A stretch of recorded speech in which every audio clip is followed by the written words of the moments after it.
of you, and thank you for being here. The meeting will officially come to order at this time. We're going to have the invocation by a person who wears three titles. He's Reverend, Attorney, and Commissioner, and I got that in the right order, right? Okay. And then we're going to do a Pledge of Allegiance in unison, and those of you who would like to join us, please stand at this time.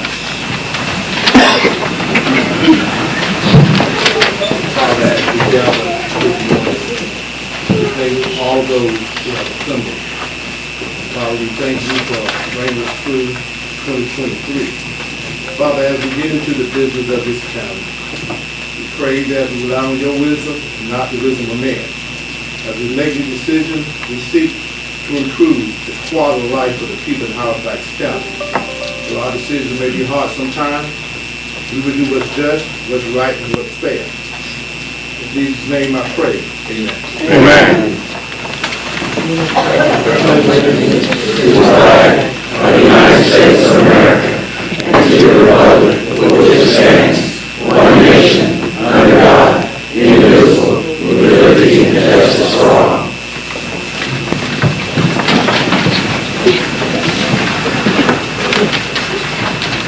Thank you, Commissioner Webb, for leading us in that invocation. Those of you who are standing, if you want a seat, you're welcome to come and sit on this row over here. I know it says reserved. We've had it for members and friends of Carl Furby's family, but certainly you're welcome to come and sit if you like.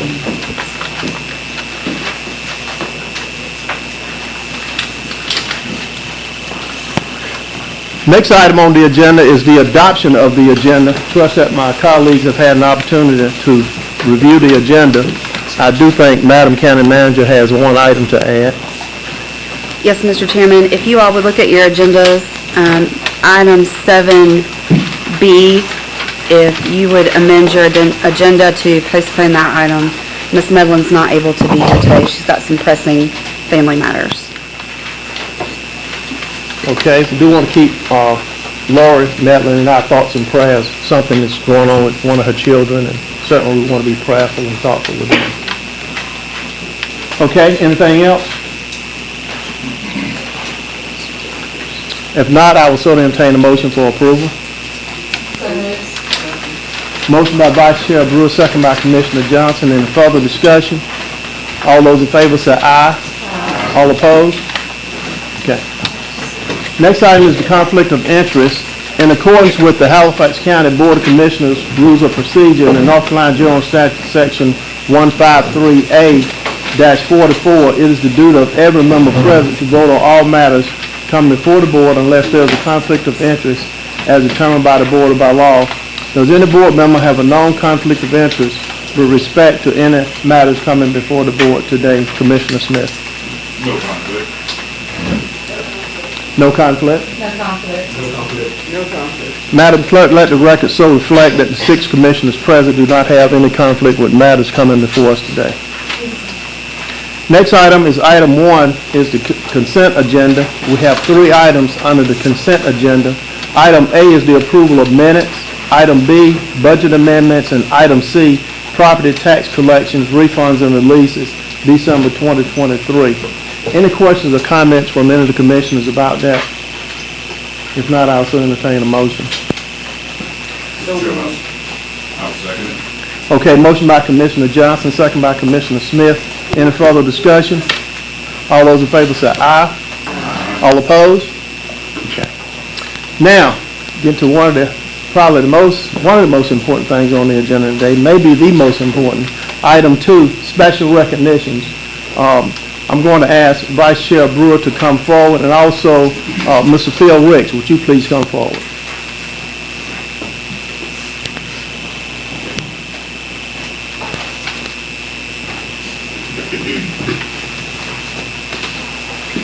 Phil, I know you don't like attention. So I'm going to try to speak faster today. Let's turn around so these people can see who you are and what you've done.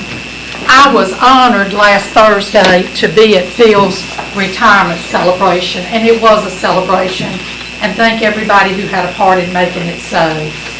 I never knew this man, but I knew from his last name he was from Northampton County, because I can put the names in areas of these two counties.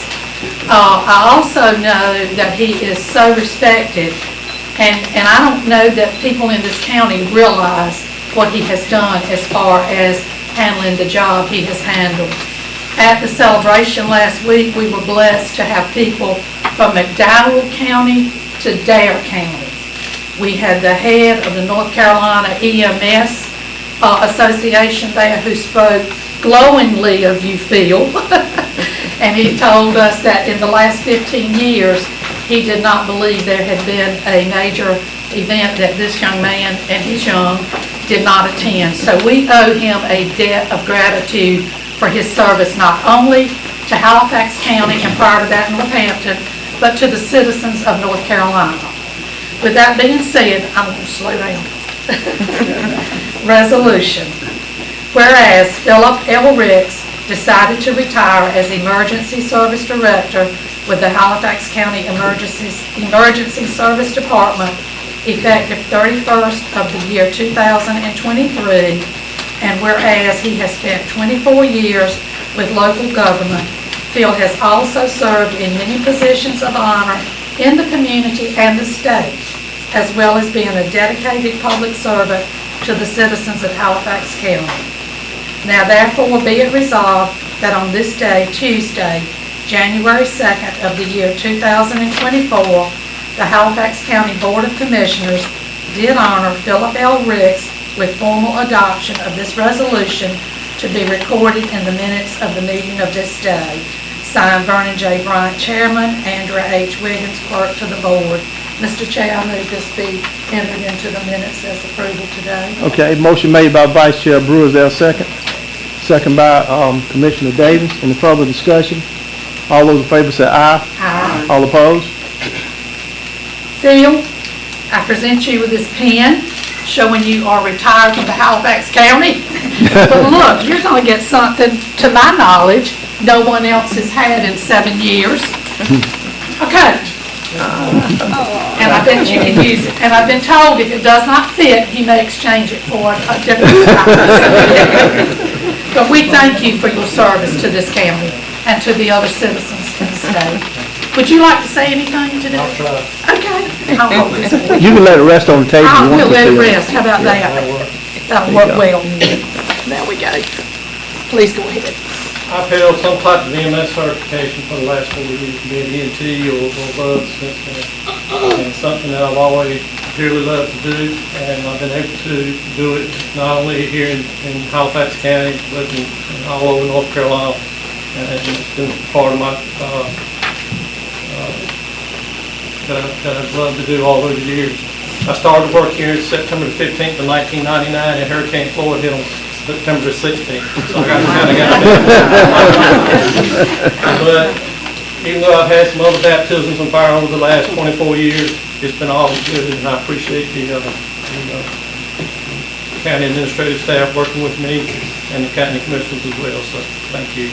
Enjoy your retirement.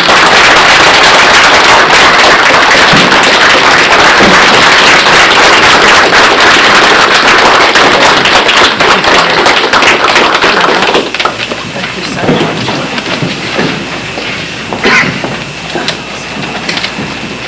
Mr. Riggs, on behalf of the Halifax County Board of Commissioners, the scripture teaches us, job well done, thy good and faithful servant. And your job has been well done. You've been an outstanding EMS director, and we appreciate all your hard work, Phil. No, it wasn't easy, many challenges, but we do appreciate you, and we don't take it for granted. And by the way, Phil, you know what I'm getting ready to say, because you've been at many of these meetings. We got about 40 or 50 boards, and if you're interested in any of them, let us know. Good thing. Okay, at this time, we're going to move to, we have, just before we move to item B, I'm going to turn it over to the county manager. She has a couple of new departmental heads that she would like to introduce us to very briefly. Thank you, Mr. Chairman. With Phil's retirement, I would just like to say Phil's the best of the best. And if you know the term GOAT, greatest of all time, it fits him very well.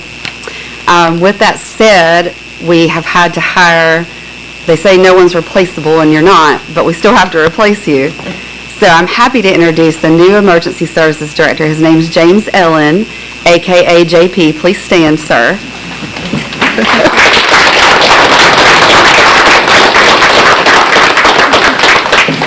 JP has been with EMS since he was a little kid, before he could drive, and has done a lot of work over the years, and we're really excited to have him. He will take the department into the future doing a very nice job, so we're happy to have him.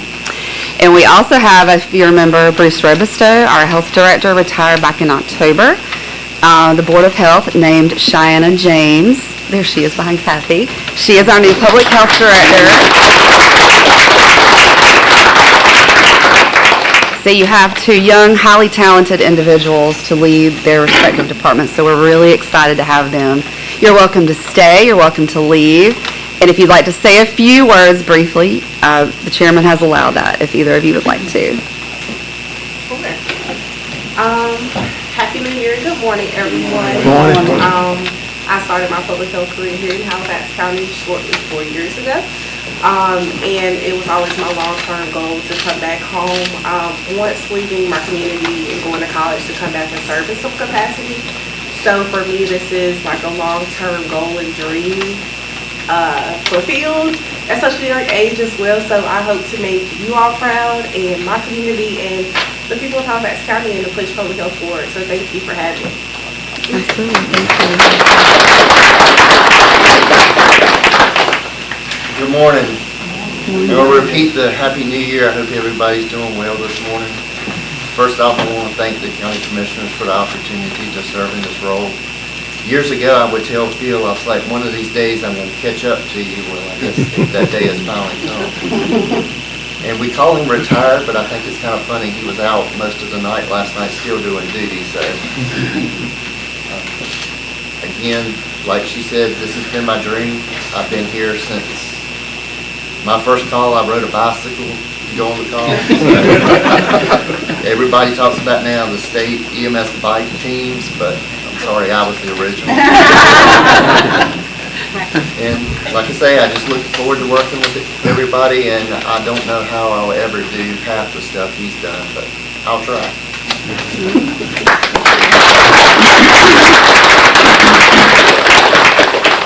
Well, Ms. James and Mr. Allen, on behalf of the Halifax County Board of Commissioners, congratulations, and we look forward to your leadership. And there's a couple of seats over this way, Reverend Simmons, and if you want to sit or, okay, all right. I gotta take care of Mr. Furby's pastor over there. On stage, you're praising him. He's got a direct pipeline. Okay, next item is Mr. Carl Furby. Could I have a couple of county employees, if you don't mind, could you move that podium to the side just a little bit for us? Could I have a couple of employees to come up and help with that? Yeah.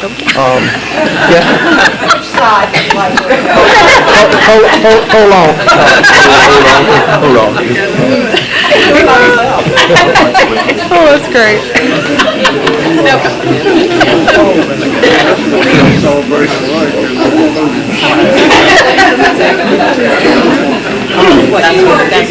You know what? Frank Ava hadn't gone anywhere, work together, work. We would have had my good friend Mayor Weldon, who got up there and helped too. Thank you. Okay. Mr. Furby, Ms. Donna Furby, y'all come up and have your seat. Mr. Furby, you've been a few of these meetings. You kind of know how. God, your wife is so beautiful. Well, thank you. Thank you. I've been hiding.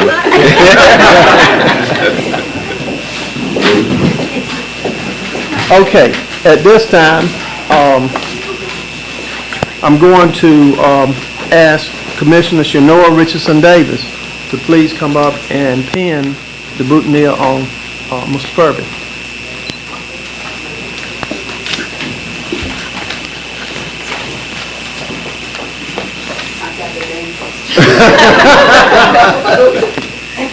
I think I'm new to all of this, so I remember at a particular event my clerk had, I met you and you shared words of advice. I do appreciate that doing that night.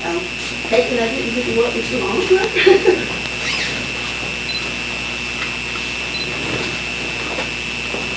You know, Commissioner Davis, ever since I told her yesterday she was doing this, she's told me this twice. Vern, I don't know if I can do this, I'm just sticking.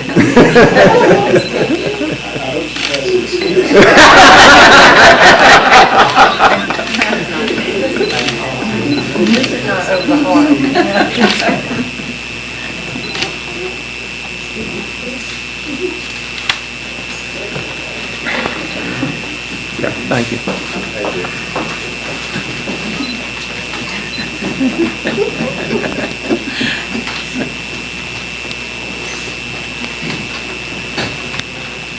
You know, you can stand, I'll sit, how do you want to do it? I don't know, today is good, but today is also sad. You know, Carl and I, this guy he's probably my best friend outside my family. And many of you have heard me say that. But this guy means so much to me in so many ways, and wow, I'm telling you, he just means a lot to me. Carl and I love him, and we've been together for a long time. And Carl has done a tremendous job on the city council. I never forget, I was at a planning meeting before he became a city councilman. When he had some hair and it wasn't gray, and mine wasn't white like this. I was at a city planning meeting, and he was chairing the city planning meeting. This was many years ago, probably 30 years ago. And I was mighty impressed by the way he handled that meeting. And he had some controversial things to come up at that meeting, but he handled it just like a pro. And, you know, just before I read the proclamation from the county, you know, when you talk about the word honorable, I'm serious, y'all, honorable. This guy fits it. He fits the mold for honorable. I don't know of a person walking around the face of the earth who fits that mold any better than Carl Furby. He's a very honorable guy in all aspects, whether it's church, community, with his family, or whatever. He's a very honorable guy, and we all know the definition of honorable. But anyway, proclamation in honor and appreciation for services rendered by Carl Furby, Mayor Pro Tem, Roanoke Rapids. Whereas Carl Furby, Mayor Pro Tem, was elected to the Roanoke Rapids City Council in 1999 and has served 6 terms representing District 3 in the most efficient and exemplary manner. Whereas during his service as an elected official, Mr. Furby served on many boards and committees and demonstrated wisdom, creativity, and community spirit, all tempered with exceptional common sense and engaging personality. Mr. Furby was involved in many decisions affecting the character of the community, each time exhibiting sound judgment and concern for health, safety, and welfare of its citizens, thus enhancing services and improving Halifax County's unique quality of life. And whereas Mr. Furby was honored, respected, and held in the highest esteem by everyone who knew him for many contributions and untiring efforts that has indeed left a mark on Halifax County in which he served. Now therefore be it proclaimed that the Halifax County Board of Commissioners do hereby thank and express sincere appreciation for the outstanding service that Carl Furby has rendered to Halifax County. It is therefore proclaimed that the Halifax County Board of Commissioners do hereby proclaim January 2nd, 2024 as Carl Furby Day in Halifax County, and that a copy of this proclamation be spread upon the minutes of Halifax County. Commissioners, I so make that motion that we adopt this proclamation. Second by Vice Chair Brewer. Any further discussion? All those in favor say aye. All opposed? I'm going to put this on the table because you may have some other things coming too. But Carl, on behalf of the Board of Commissioners, you know, thank you so much for everything. And, you know, we wish you Godspeed. And, you know, we got 40 to 50 Board of Commissioners set up. Right, Donna? Okay, you're very welcome. And we're going to give you an opportunity to say something in a little bit, okay? Okay, thank you. All right, thank you.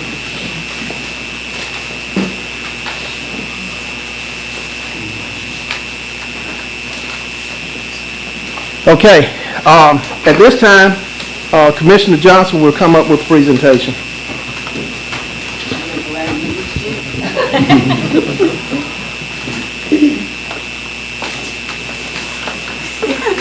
Mr. Furby, I met you when I was principal in the Everett's Rewarding Community. That's been quite many years ago.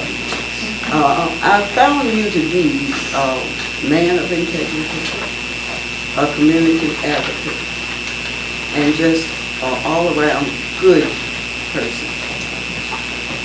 I'm going to say like my grandchildren say when I'm getting ready to leave, they say, don't go, don't go. But sometimes we realize and we know in our mind that it's time. And so we want you to enjoy your time with your family, with Ms. Furby and your children, and of course your grandchildren. And as the chairman said, so many boys, all you have to do is just take your pick. So we'll wait for you to take your pick. You have to permission. Please give it permission. We would like to present to you this cap. And I don't ever recall you wearing any hats or caps, but maybe you'll put that up. Okay. And this piece. And we say, go with Godspeed.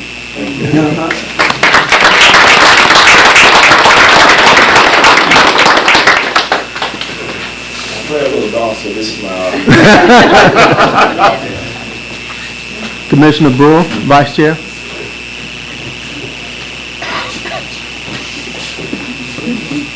She has a letter to be read from our senior resident Superior Court Judge, Brenda Branch. Actually, I'm Brenda Branch today. Michael Ray in September and Scott Lynette, and to whomever it was that stole my identity, I get it.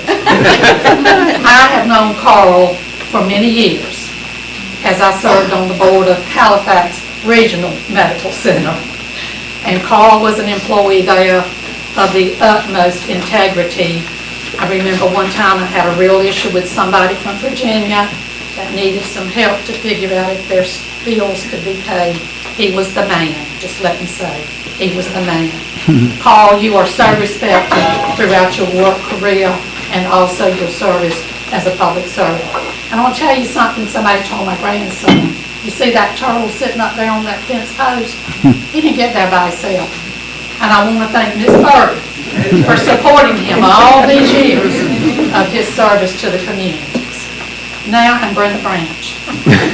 This is a letter to the Halifax County Board of Commissioners regarding retirement well wishes. Dear board members, I understand you set aside a portion of today's meeting to celebrate the retirement of former Roanoke Rapids City Councilman Carl Furby. I regret I could not be there for this grand occasion. However, I do join you in spirit to celebrate this genuine community servant. Carl and I began our community service around the same time. We have had many conversations about how to serve our community. He was concerned about many of the issues facing our citizens and endeavored to talk of and implement solutions while taking care of his family. Although soft-spoken, he was firm in his decision-making, as each decision was well thought out and methodical. He brought credible concern and integrity to his position as councilman. When he spoke in public, we believed him and held him in very high regard. Carl, here are some of the things I want to say to you. I admire your calling and skill as a public servant. I appreciate your integrity, care, and concern. These characteristics are not given to or practiced by every public servant. This is what makes you stand out from others. Serving is in your head and in your heart. It is who you are. I learned this from my conversations and from watching from afar. I have tried to balance my family life and spiritual life with my community life of service, just as I have witnessed you do. I am not sure I will ever measure up, but I am sure I have a great model. God bless you and your family. God bless your new endeavors. I am sure God would say, well done, my good and faithful servant. Sincerely, Brenda Green Branch, Senior Resident Superior Court Judge, Judicial 7, Halifax County. Now I will slip back into my role. Congratulations.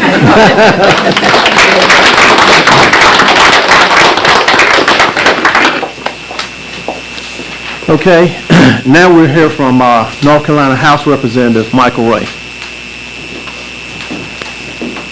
My good friend.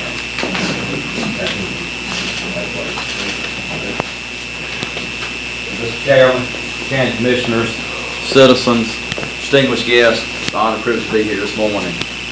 Carl, you truly have been a champion with the city of Roanoke Rapids. And your wife, like Ms. Brewer said, you know, my wife sacrifices a lot for our family. And we definitely, that doesn't go unnoticed. Because a lot of times when I leave and go to meetings and get home late at night, sometimes when I come back from Raleigh 2 or 3 o'clock in the morning, I come home and sleep in my bed with my wife, and you know, Carl definitely has been dedicated to you and being in the community and staying home and working at the hospital and being honor and integrity. And one of the things about Carl is he has always stood and done the right thing for all citizens in Roanoke Rapids, whether he had to stand alone or whether he stood together. Is that correct? And I respect that because Carl represented a community that has a lot of needs, and Carl would stand up and he would, you know, debate and argue and be voiceful about concerns. And Carl has seen the ship sail from a vision with the Roanoke Rapids Theater to now where the Wellness Mills Theater. And now, you know, you've seen the good times and the bad times. And hopefully now we're on the right road to the good times. But you have truly made a difference in the city of Roanoke Rapids and to the employees and to the citizens. And this is not the award I want to give you, but we're going to work on something else. But in all seriousness, Carl, thank you for your service to the citizens. And I know you knew it was time to step aside and give someone else the opportunity in your community to do it. And I think Mr. Bale is going to do a great thing for the community to continue your work in the community.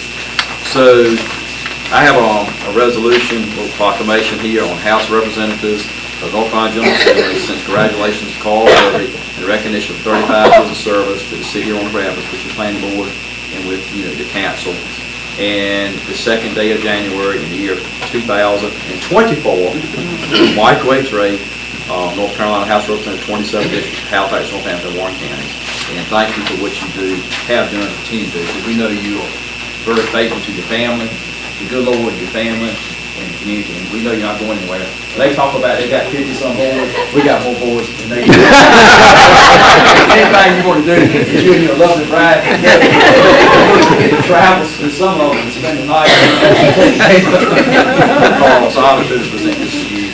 And thank you again, my friend. Thanks so much. Thank you. Appreciate it.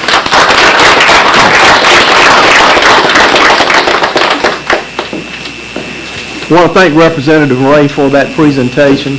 One thing about Representative Ray, whenever we call him, he always comes, and I want to thank Cheryl for being with him as well. At this time, we're going to, now, I'm disappointed a little bit, Mr. Furby. We're going to have a little surprise for you. Augustus Coatfield was going to be here, but at the last minute this morning, he called me and said, Vernon, I got to go and pick up a bite in Henderson. So that's why he's not here, but he was that's why he was not here. But I do want your pastor to come forward and say a few words. Hadn't asked him to, but I like for the pastor to say something. On the spot, Pastor Simmons. You know what the Bible says? Of course.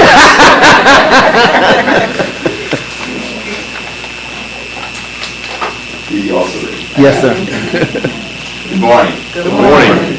And I know we said it before, but Happy New Year. And thank God for His blessings of bringing us through up to this present time. And it has been and will continue to be a joy to work with Carl. We do thank him for all the work that he's done throughout this community, throughout the Roanoke Valley. And we look forward to some new things that we'll be able to do now at church.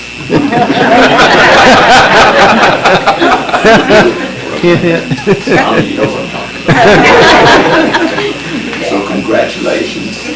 We wish you God's continued blessings. Thank you.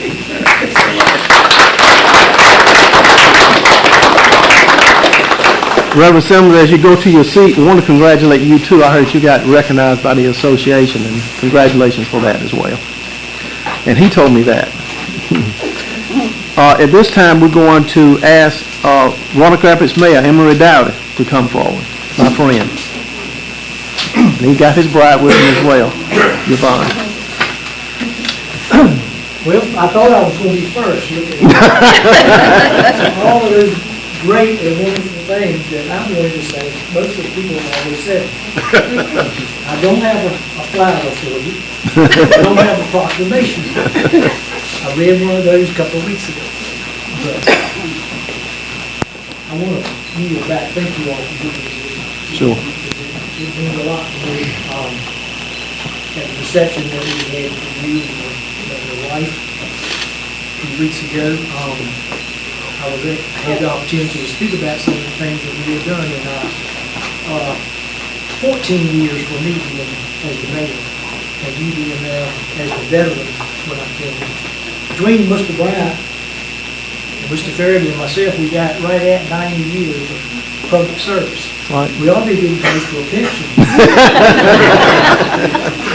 But most of you all probably were not at that meeting, at the city meeting, but Freddie came in and saw his pastor there, saw his choir there. And a lot of people from his church, also it's kind of like being at your own funeral. Like a pallbearer at your own funeral. And now, Chairman talking about your friend going to get a body and all that. Watching his funeral story. Anyway, all of the things that these people have said about Mr. Farabee, his integrity, his honesty, me, his faith in God. I've seen Mr. Farabee, when we all know sometimes we're on the mountaintop, sometimes we're in the valley. And I've seen him and his family at both of those. But he received special recognition. He was serving on the North Carolina Board of Municipalities. Is that what he was the state league of municipalities. He was recognized for his service there. I've seen him when he had tragic losses in his family, and he's always remained strong. And those of us that are Christians know that's where our strength comes from. So I would say, as has always been mentioned, that Mr. Farabee stands strong in what he believes in. He's a person that works for the betterment of all, and when it's over and said and done with, he knows how to move on to the next item that needs to be taken care of. One thing that comes to my mind was when there was a small problem that quickly morphed into a large problem at the Challenger Recreation Center. The city, I take blame for that, the city had let recreation, the pool in that area, lapse into a state of deterioration where it was not able to be restored without completely putting in an entirely new pool. And when the bids came back, it was like 3 times what we thought it was going to be. So we all had to kind of back up and look and try to come up with another project. So there was a lot of community input, city had input, I don't know who all else, but anyway, when it was decided that the Challenger community as well as the entire city would benefit from a splash pad. I think that didn't go over real well with that community at first, but I think that Mr. Farabee would agree with me. It's been utilized, the cycle from year to year, you have more opportunity to use a splash pad in your pool. So it looks like, due to a lot of the effort that Mr. Farabee put into trying to push that project along, once it got started, you know, well, it's going to be another month, it's going to be 2 months. Mr. Farabee stayed on the director in the recreation department, and he got that moved along. He's been also very instrumental in the restroom project over there, getting that redone. So Carl has been a real advocate, as I think Michael Ray alluded to, in District 3, but also as the entire city. So when I found out Carl was not going to run game, I sat down and I did my very best. I composed a letter to him. And he kind of hurt my feelings a little bit, but it made me feel good. He said, I didn't know you could write like that. Well, I didn't graduate from high school. After 14 years. Anyway, but he didn't change his mind. And I said, I'm okay, I know, I gave it my best effort. But, like everybody else here, I appreciate your service that you've given to the city. He's helped me a lot. I don't think Lance Martin liked it when we leaned back and forth in the council meeting or whispering to each other, all sat right beside of me. And he'd have to kind of hold his paper over to me and say, you left this off, or you need to add this. He helped me get through the meetings a lot. So I shake your hand, and thank you for your service. I know you got a lot of opportunities offered to you here today. But we don't have but a few boards at the city. Maybe you might be interested in one of them. Thank you for sharing with us.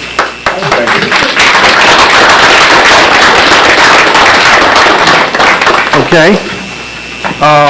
Mr. Wayne Smith, new mayor pro tem. Congratulations. Just take off my coat.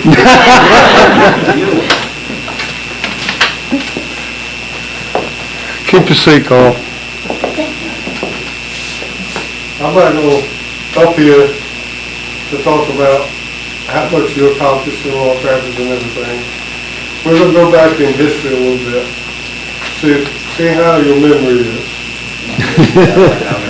I want to know if you remember the year, December 3rd, 2023. This was only a month ago. He brought a young man to a parade. Sure did. You're a good grandfather. You introduced all of these people to him. And we made it so that he could ride in the vehicle down the avenue, which I think was his first time he's ever been on a parade. And you did not know it, but when I got in the car to drive, I had turned the mirror so I could see exactly how you were teaching this young man. The first thing I noticed was you gave him a political way. It looked like a big oak leaf falling off of a tree. The young kid was, wanting to do like this, but he didn't know what to do that or not. We came down 12th Street on Avenue, 11th Street, and then the 10th block. The young kid, you kept telling him to say, Merry Christmas, everybody. You remember all this. I couldn't hardly hear him in the front seat. All of a sudden, when we got to 10th Street, and I know you'll remember this, what did he do? Call it, Merry Christmas, buddies! From that time on, all the way down to the end of the parade, which ended on 4th Street, he was one happy young man. Oh, how about that? That goes to show that you are a better grandfather than you were a Catholic. You'll have something that he'll remember in 50 years. And people will probably forget about it in 50 more years. But this young man will always remember that. That's right. May God bless you, and God bless you, sir. Thank you.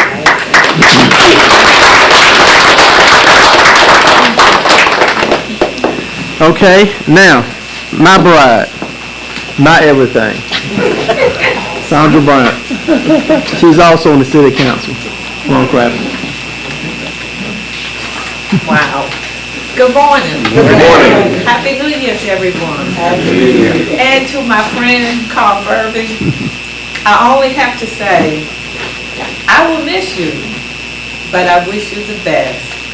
You have been an amazing council member, mentor for me the past 4 years as I joined the Rapids City Council. And as everyone, the accolades have already been said, He's a man of integrity. He's a Christian. He cares about the community. He puts himself into all that he does. And when he speaks, I listen, because Carl does not initiate things that he don't believe in. And because of that, I just wish you well. I wish you Godspeed, and don't disappear. Enjoy golfing for a while.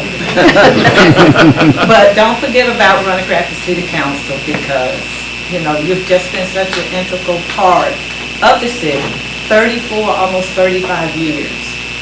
And if Halifax County can designate a day for Carl Furby, I think running for this council, we may need to step up our game.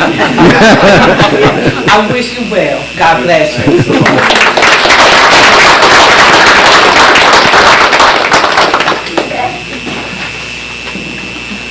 Okay, last but certainly not least, Mr. David Harvey, NAACP President.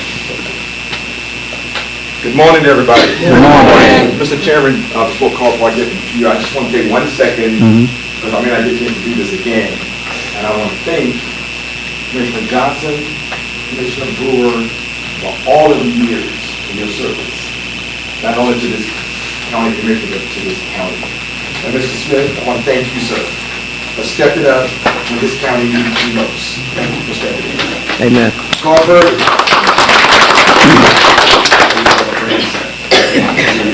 Donna,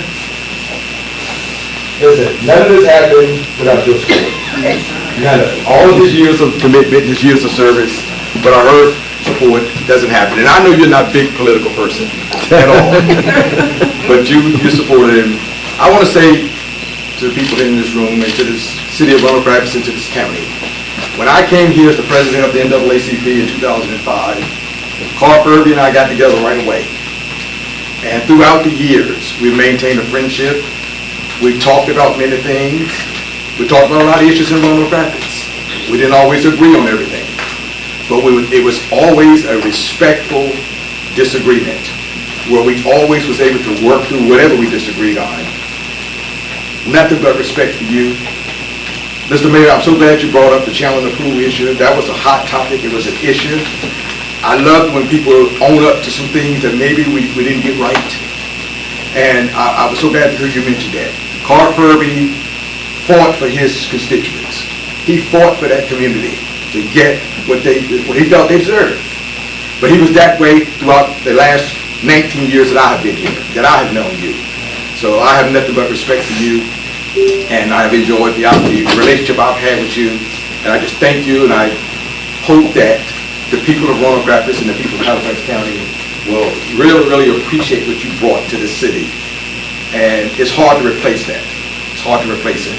So congratulations on your retirement, and we'll be talking. All right, sir.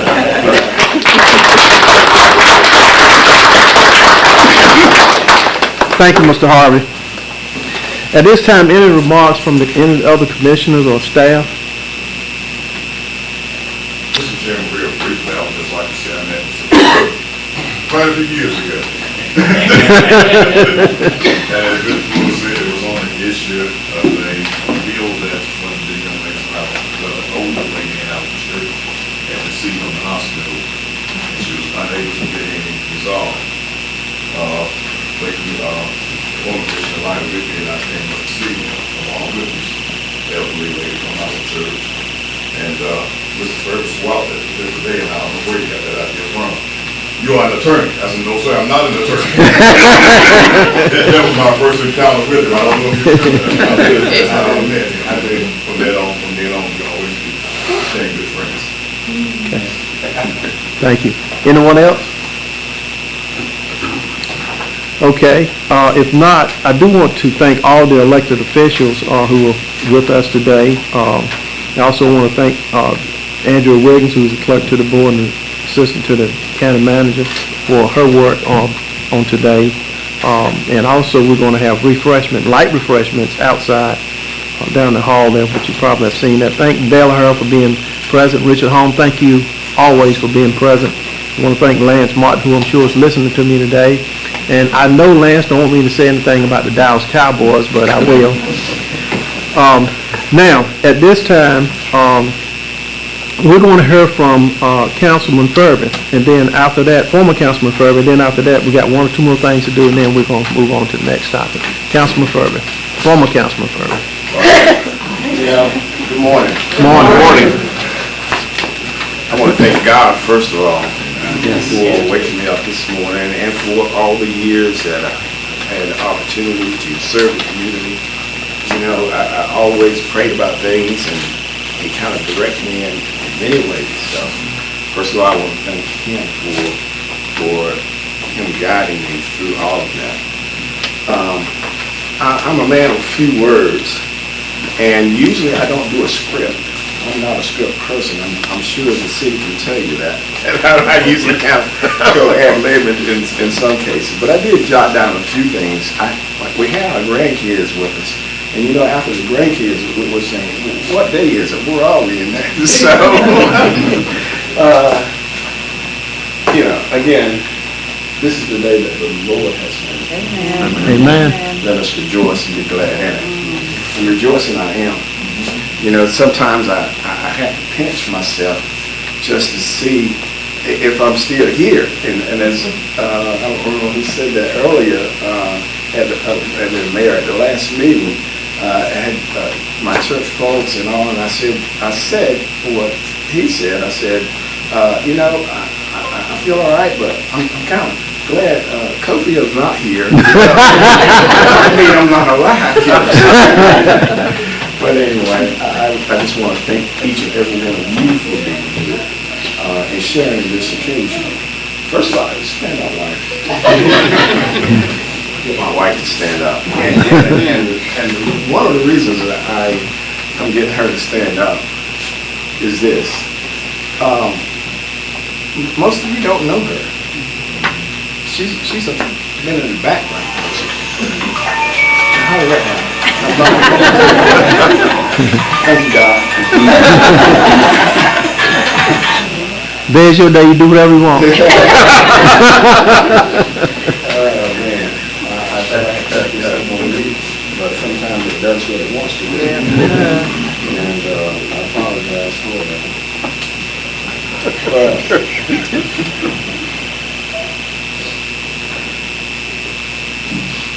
What I wanted to say was, and I think Michael had kind of alluded to that as well, that she's never really been a political person. But for all these years, she said, you know what, you go do you. I'm going to support you, but don't ask me to get out there and do some of those things either. We have seen her on a lot of, working at a lot of polls and stuff.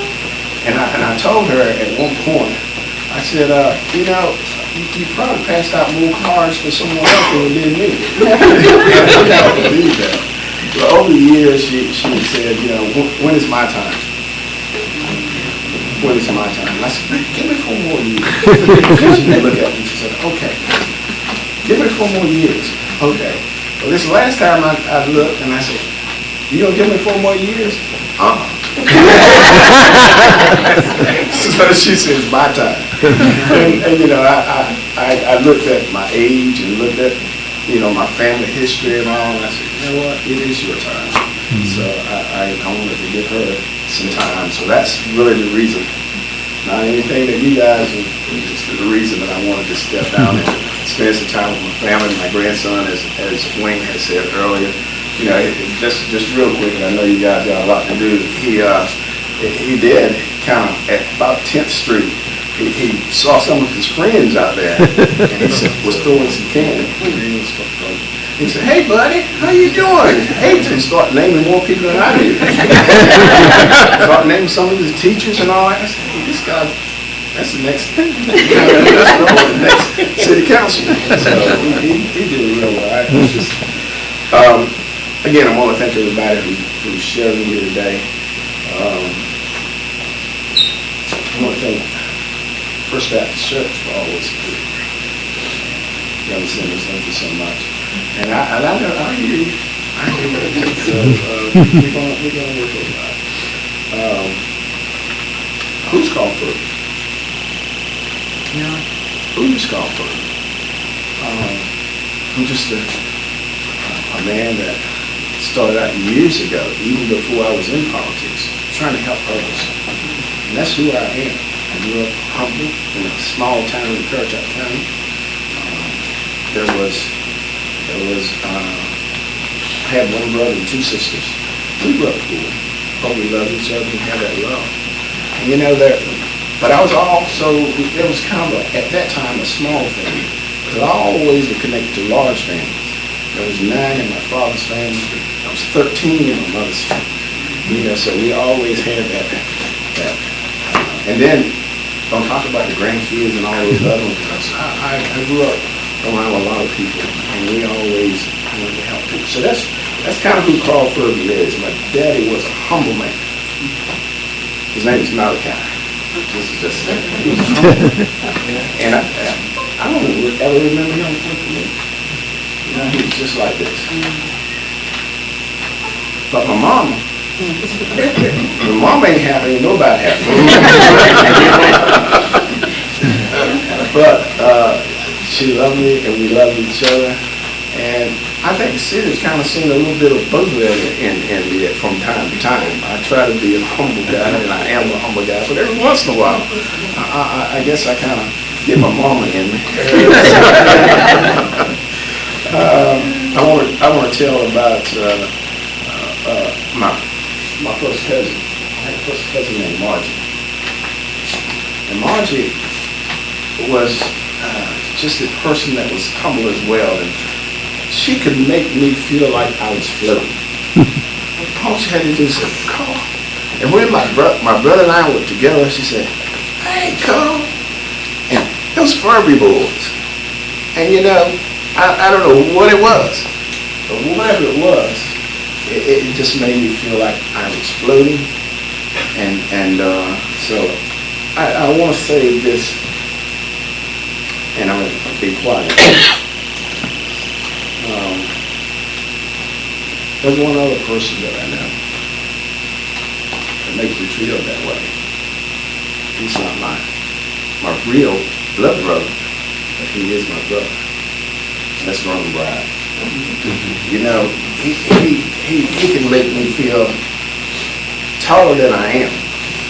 And he's always been proud of the things I do, and I appreciate him. And I know he appreciates me for what we do. But we work together on a lot of different things on different occasions. So, Bernard, I wanted to just say that. Yes, sir. And there's kind of commissioner that's work with all of you at some point on something. As you said, I remember that case. When John came in and told me his name, John Smith, I did ask him, are you an attorney? And then I asked him, John, is that your name? John Smith? I always thought about Rob, the lost colony and all the John Smith. But again, I want to thank each and every one of you here. Again, my wife, Sandra, you.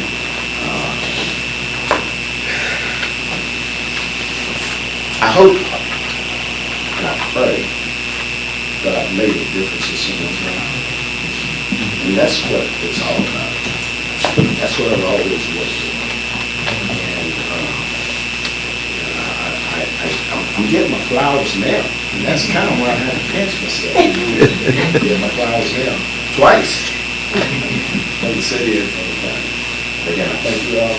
Thank each and every one of you. Thank you all for working with me.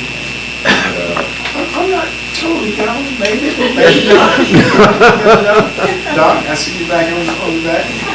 Thank you so much. We work together too on many things. And of course, the Syracuse Energy, we work together on that as well. And you have a new guy that's on the block. This Keith Bell is at the back. I know he'll be well. He'll step in and we'll work together. Stand up, Keith, so everybody can see you.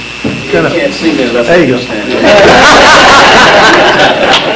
and be good for the city. Mr. Keith Craig is the mayor of Weldon.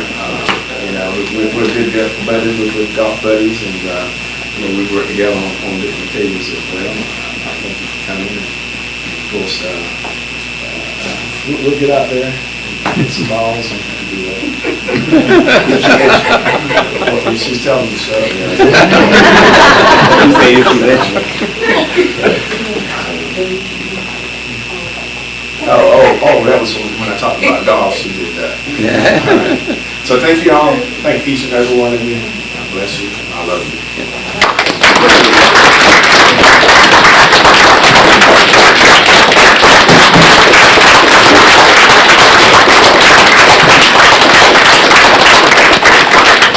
Now, we almost finished. I want to do a couple more things, and I promise we can be moving on. I do want to recognize Mark Matthews with Lake Gaston Gazette. Mark, raise your hand. I overlooked Mark earlier. He worked in Halifax County at one time, and Mark is a great reporter. Thank you, Mark, for all that you do as well. Now, this is what we're going to do. I want all the commissioners and staff, everyone at this table, to come down. Mr. Furby, I want you and Miss Furby to stand back at the table, and we're going to come down and take a picture with you all, okay? Everyone at this table. And you can come on up and kind of turn back to the audience in front of the chair. Then after we do that, I want the Roanoke Rapids City Council members, each council member and the mayor, along with the presenters, to come up and take a picture. But let us do this first, and then you all come up next, okay?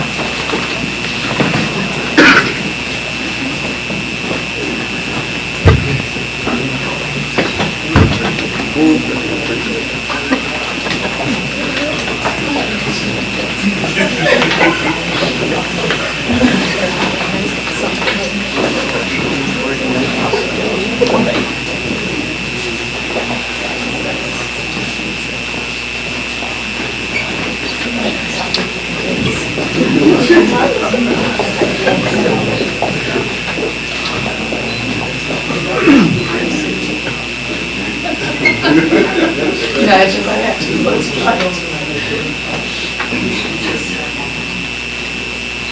I tell you what, let's, she's kind of, okay, Commissioner Davis will step out, so. Okay. All right. Okay. 1, 2, 3.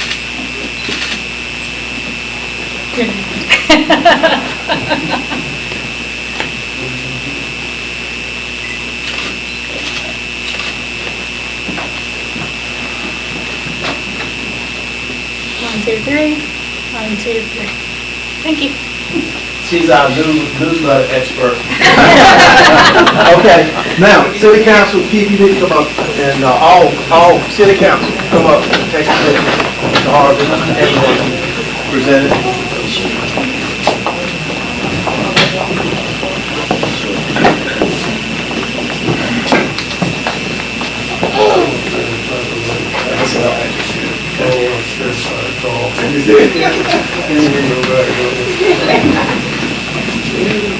One, two, three.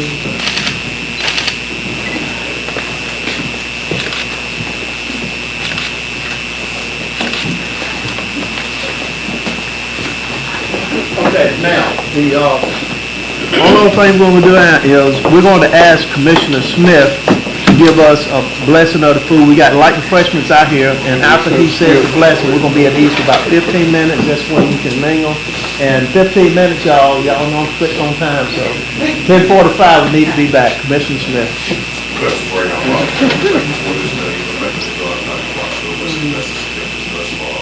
We thank you, Father God, for the occasion we have to honor this young man, this call for the gracious master. Thank you for the years of service he has given this county, this city, and for the Heavenly Father. Asking now you bless the food which we're about to receive. In your son, whose name is the great, say amen. Amen. Thank you again, Carl. Appreciate it.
And just bear with me for a second. I believe we have maybe one person for public comment.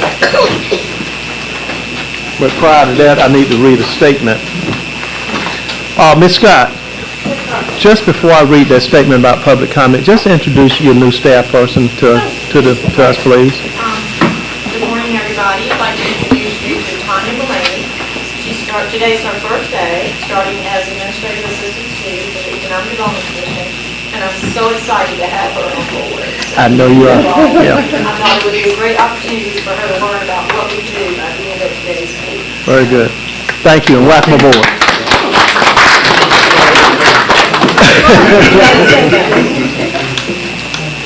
Okay, welcome aboard, Tanya. I'm sure you're going to enjoy your experience in working for Halifax County government. Okay, open statement for public comment period.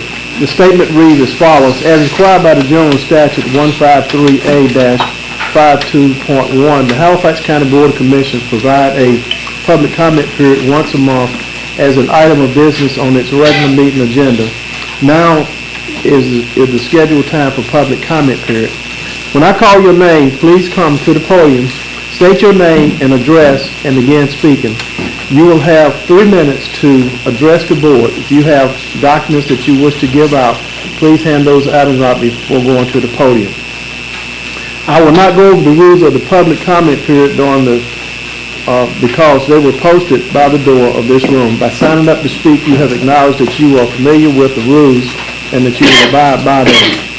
We will do our best to hear from everyone who signed up to speak, but if you were unable to accommodate everyone in the time allotted, you will be invited to speak during our next public comment period, at which time you'll be given priority without having to sign up again. We do appreciate your interest in Halifax County government, and we look forward to hearing from you. At this time, I'm going to invite Ms. Jan Morgan to come up. And good morning. Good morning. Thank you for being here.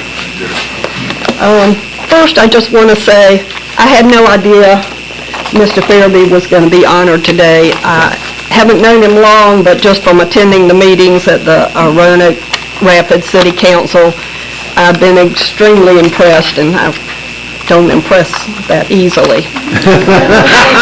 Just saying. Just to give you a little bit of my, Jan Morgan, 802 Halifax Street, Roanoke Rapids. I'm a citizen, taxpayer, and a voter. To give you a little bit of background so you'll understand where I'm coming from with my comments, I'm a BSBA, MBA, CPA, honor graduate. I've worked in business as CFO for about 30 years, so business is my background, and that's the perspective I speak from. My comments are about the proposed theater being a casino and how important, as a financial person, as somebody concerned about this county, I think it's extremely important. And as Representative Ray said, I hope we're on the road to good times, and God willing, that's where this year will take us. So I have 3 main points. We desperately need good economic development in this county. We need the jobs, we need the tax money, the tax base. I know God gave us all free will, and there's some things about gambling that people object to, but we do have free will. People are going to do what they're going to do. We need to help them if they have a problem with it, and there are things in place to help with that. But if they don't do it here, they're just going to take their money to Virginia, just like they did for years with the lottery. So why not encourage the development here and have some of those Virginians and all come here to spend their money, because we will have a fabulous facility. We already have the infrastructure. We've spent the money on that already. The other point is, I think there were some questions about security and how it might tax the sheriff's office. Well, I've talked to the sheriff. Casinos have very heavy security. They have to have heavy security. So it is not going to tax the sheriff's office, because they feel like they'll it'll help them out by having the additional security there. So if you talk to the sheriff himself, I think you'll find that that is definitely not a concern of his.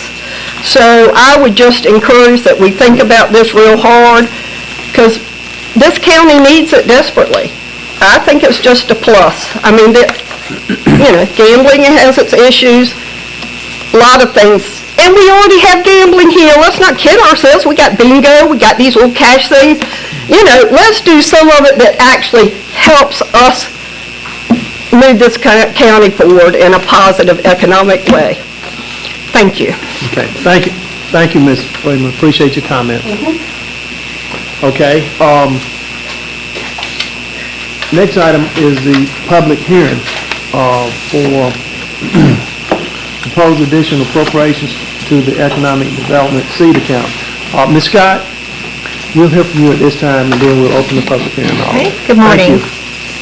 So today you are holding a public hearing to consider an appropriation to the Economic Development seed account that the county maintains for purposes related to economic development that you approve and to support our economic development efforts. And Heaton Construction Company recently paid Halifax County $104,900 in payment for the purchase price of 10.5 acres of land in the Halifax Industrial Center. And so in determining where to allocate that $104,900, it was suggested that $26,912.93 be appropriated to the seed account that would bring the seed account with the existing a balance in there now to a total of $50,000. So the seed account is set up as an appropriation for economic development related expenses, and one of the things that we have is a statute that kind of guides how that is managed, but no expenditures are made from the seed account as an incentive or any other kind of recruitment payment. No expenditure is made from the seed account for any activity that's related to specific business and industry. No expenditure from the seed account is made without express permission from the county manager with the concurrence of the county attorney. And then no expenditure exceeding $5,000 is made from the seed account without Board of Commissioners approval. So this action, this appropriation, if you agree, you have a resolution in your package to review the items that you'll take action on at another part of the meeting, but this is for the this public hearing is for that purpose. Okay. With that being said, any questions or comments of Ms. Scott at this point? Okay. Commissioner Davis.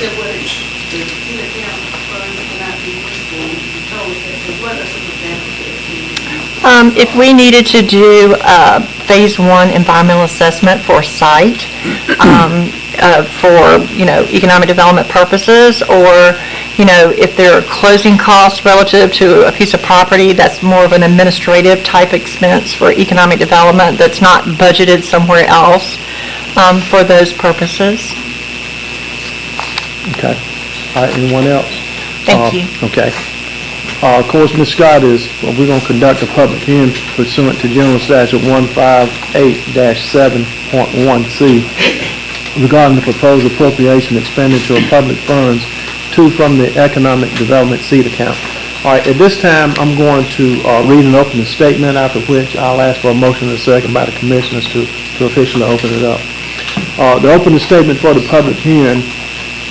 The public hearings are held for the purpose of receiving comments from the public regarding a specific subject.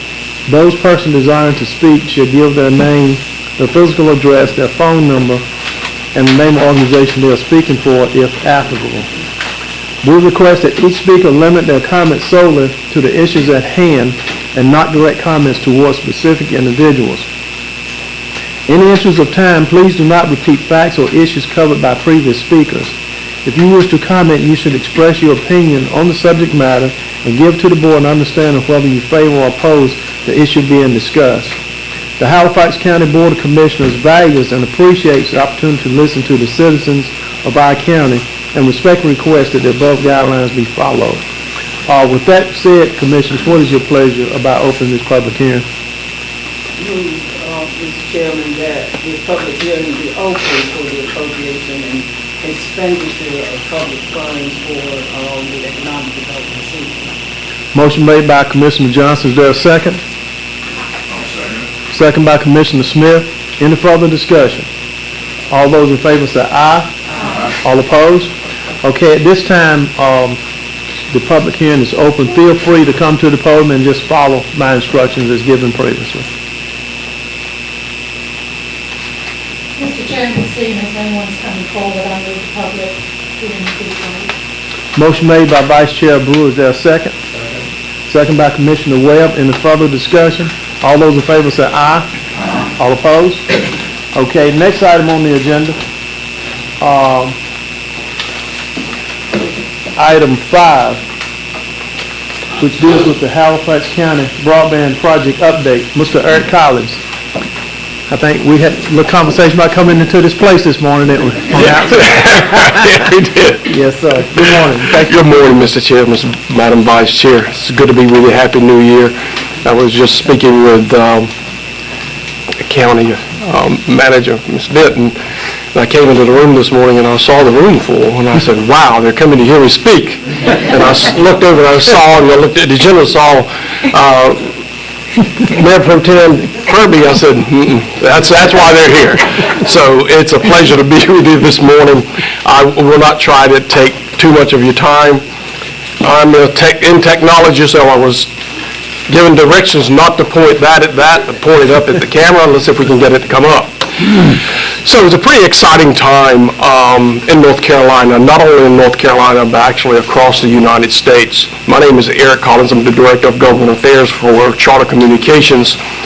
If you're around parts of the county, you will see our service vehicles. They say Spectrum. Well, Charter Communications is the brand, is the parent company. Spectrum is just the brand of the products that we carry. So we look forward. We actually serve a very small part of Halifax County right now. We serve in the county portion.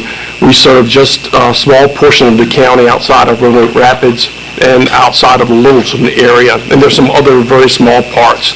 But through various grants, with state grants and federal grants that came about through the pandemic, and with a lot of funding coming down from the state and federal government, we began to see what the need was for broadband, especially in rural areas.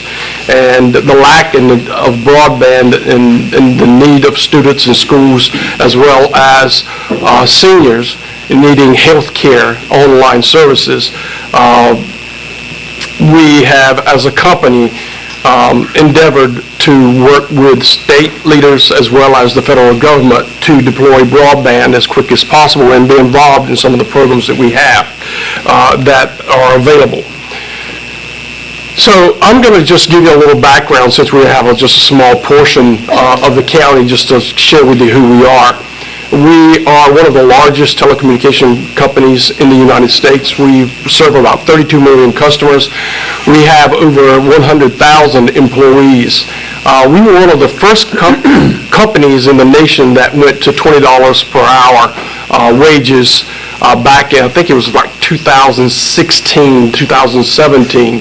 50% of our workforce are recognized as people of color. We have invested over $40 billion in capital funds to build our networks across the United States. Now, on a local level in North Carolina, we have approximately 2.8 million subscribers. Subscribing to our workforce is a little over, actually closer to 12,000 employees. North Carolina, believe it or not, we're in 41 states. North Carolina is one of our largest states that we operate in. Our corporate office, one of our corporate headquarters is in Charlotte, North Carolina. So we're not new to North Carolina. We might be a little new to Halifax County, but we're not new to North Carolina. We serve 481 local governments, municipalities in the state. With the great grant round that just came about, and with the RDOF funding, the Rural Digital Opportunity Funding, we're going to be in 94 counties once we complete building in the state of North Carolina.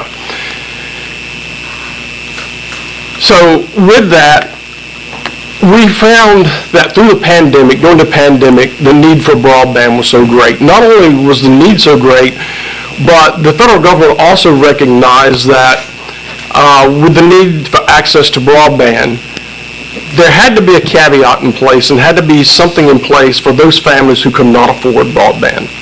So this federal government started what they call the ACP program, the Affordable Connectivity Program. As a company, we've always had low-cost, income-based internet services that we could provide our consumers, but we became part of the ACP program with the federal government. So what that typically means is that a customer who subscribes to our service and they are eligible for ACP through the federal government, they get a $30 stipend, a $30 credit that actually comes from the federal government. And with that $30 credit, we have what we call a Spectrum 100 Essentials, which is a 100 megabit speed service. And that 100 megabytes per second service means that customers who enroll and are eligible for ACP, they actually get our service free from that standpoint. So they can get up to those speeds free, and we have various speeds. We are a company, what we're building right now, we're building a fiber to the premise, which is fiber directly to the home. Our traditional system was a hybrid fiber coax system, but we are new technology based, and we're going to be building fiber to the home. Skipped over. That's just a slide there showing the promo rates that we have for services for broadband on this slide here. And this slide here is, we were not fortunate enough to receive award of Great Grant.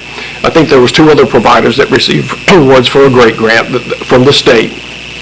Or at least applied to the state. So we applied through the FCC's RDOF Rural Digital Opportunity Fund, which is a reverse auction, which technically means that in this auction that the federal government done, it's based on census blocks.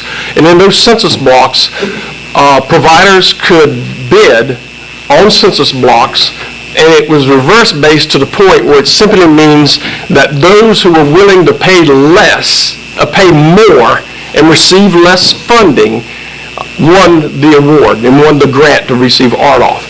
When we first announced we won the award, we'll get to the walkout period in the steps where we're going to. We originally thought there was going to be about 3,100 households that we were going to pass in that gray area. I think I have another slide here that's a larger slide. It's a little dark. But the dark blue areas in the county line, so we're going to be covering a good portion of the county. What's interesting about the slide is that we started the walkout. And the walkout is the first phases where we have people coming through and they walk every street within those census blocks that are in blue. And they walk every street and count every household. Initially, the federal government says there was 3,108 addresses. As we begin to do the walkout with our field ops team, we recognize there's going to be a lot more than 31 homes. We're going to be impacting, go back up to the next slide, we're going to be impacting about 5,880 households, which is almost double what the state, almost close to being double what the federal government said that we would have. So as we look forward to building this network, fiber to home network, we look forward to working closely with the county. I'll be reaching out to Ms. Denton at some point, because at some point we're going to need the assistance of the county on some perhaps permitting issues that we may run into, and I'll get through the steps that we go. So the first thing we do is a walkout. The walkout is what we just talked about. When we went through and they decided and they looked and they found out there's going to be about 5,880 addresses. That walkout, when they do walkout, they count every pole, every road, every house. They look and determine where do we need to go aerial, where can we go underground, where's the railroads at, what do we need to do about railroads, because railroad permitting is time consuming right now. I've been in this business 29 years. When we first started doing railroad permits, I could get a railroad permit in 90 days. It's much different now because the railroad permits are very protective about, excuse me, they're very protective about their crossings. Permits almost take a year now. It's really crazy. We're working on some legislative issues. The federal government is looking at it to see how we can get this sped up. But from that walkout, everything that they do in the walkout that goes to the design team. The design team actually is what puts the pen on paper and decides where and what fiber is going where, what size fiber. And then also, from that point, it determines where we're going to need permits, whether we're going to be on a pole, whether we're going to go underground. Well, we're going to have to get permittings from DOT. We have to work with DOT. We're going to have to work again with the railroads. We're going to have to work, and I don't know if the county will take a look. We're going to probably seek the assistance from the county if there is any electric co-ops in the area that we have to work with to get them on the poles, or if any other provider that owns poles that we want to get on. So from the permitting process, we'll go into to the make-ready. The make-ready is where our team, we have a team that looks and determines the make-ready, what the cost is going to be for the make-ready, for getting on poles, going underground, boring under highways, and things of that nature before we can put conduit, the orange conduit in the ground, and pull the fiber. From that standpoint, once that's determined, those maps are laid out, and then our construction crews come in and they begin construction. We have hired, actually, because we're going to be in 94 counties and we're building in 94 counties, we hired an in-house construction team to help speed the process up. Typically, when the FCC won the award, the FCC stated that we have 7 years to complete the build-out project. But at Charter, we've made a commitment to speed that process up. Will not take 7 years from the time that we were registered with the award.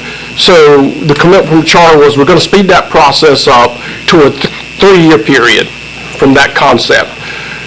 So from the concept of construction, with construction completed, not actually the way we're going to do it in Halifax County, I don't think we're going to complete all the construction and do activations and start signing up customers. What we're going to do is we're going to activate it as we can build it. And we'll connect customers and we'll notify customers that service is ready when it's available in their area and they can subscribe to it without having to wait till the entire project is complete. So that's the process we're in right now. We're still finalizing some walkout, and then we'll go into the design phase and the make-ready. My understanding is that we'll be finished with the walkout this year. And hopefully construction will begin in 2024. It'll probably be later 2024 because we understand from the standpoint everybody wants to be first. I understand it.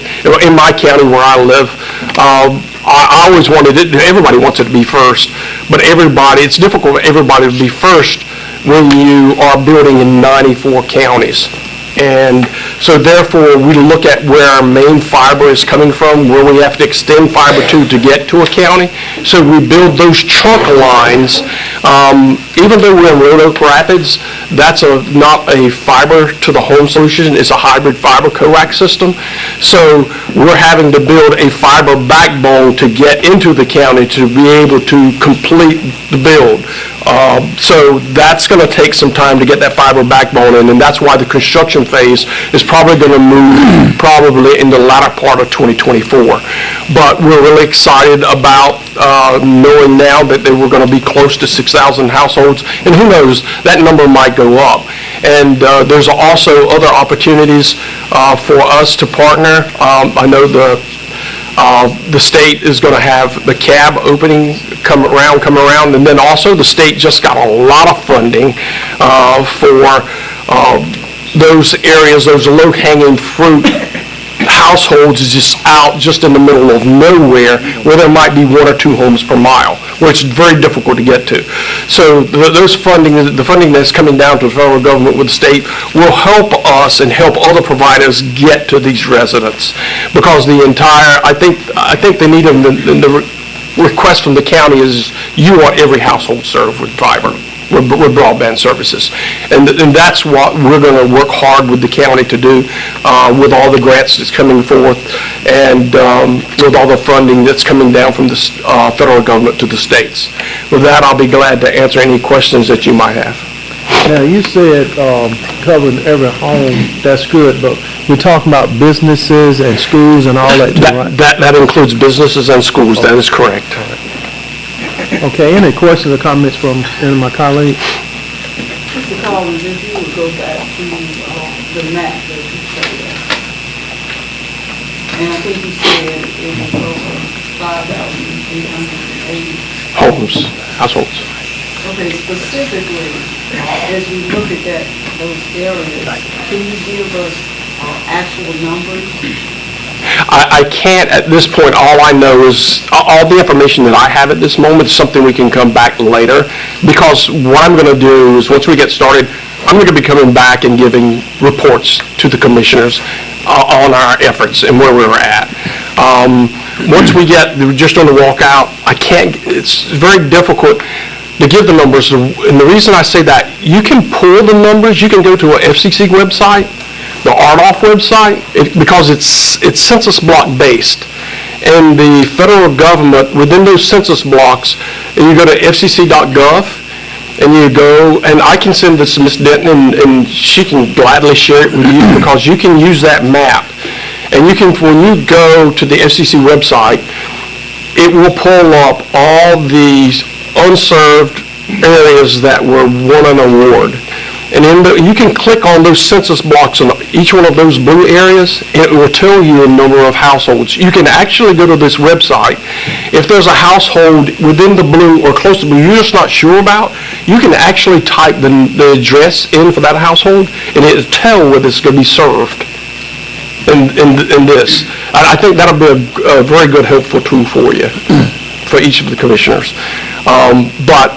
That will tell you, but also remember, when we did the walkout showed a lot more numbers than what the FCC is reporting, is saying that we had. So it's larger than 5,800? No, the initial number was 3,100. Yeah, you said that. Yeah, but through our walkout, we're finding it to be about 5,880 households.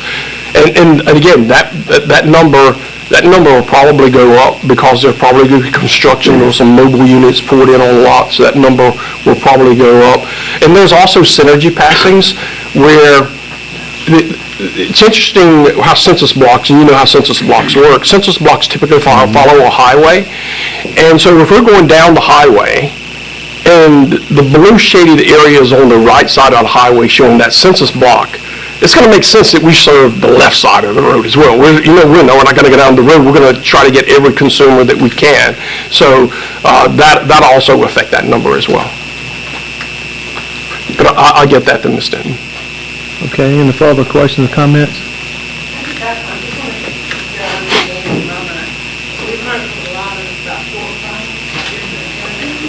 Mm-hmm. If we service in one area of Halifax County? They try Yeah. to overlap, and that's why there was a delay in Halifax County getting the award and the announcement for a road grant, because there was another award from the USDA Reconnect grant, and then that's why, because they were overlapping. Yeah. So each provider, you work as a specific area, if they're trying to provide. Yeah. Yeah, federal government and state government will not allow overlapping of duplicate services. Yeah, and that's good, because it helps reach consumers, that's unserved, to make sure. But the state also has a map. The state broadband map was really not a good map. In fact, all the states weren't. But the federal government has gone to a real-time base beta map where it's showing accurate data. And with that accurate data, now the state of North Carolina is using that same data. So it's truly showing you can actually go in and zoom in to the state map at NC Bio, the Department of Technology, and you can take a look, and it will show exactly those households that's not going to be served. That's not going to be served with the 3 providers that's providing service. Those are those individuals and those pockets that no one's just gotten to yet. Charter does not choose those census blocks that we were awarded. The state chooses those. The federal government chose those. Okay, anything else further from the commission? I think that, to Ms. Davis's point, and I think that the county manager did clarify it, of course, we just want to ensure that the entire county is covered. That's extremely important to us. Absolutely. Extremely important. Okay, anyone else? Okay, if not, Ms. Collins, thank you so much. Thank you. We look forward to being back with you again, providing you a greater update. Okay, thank you.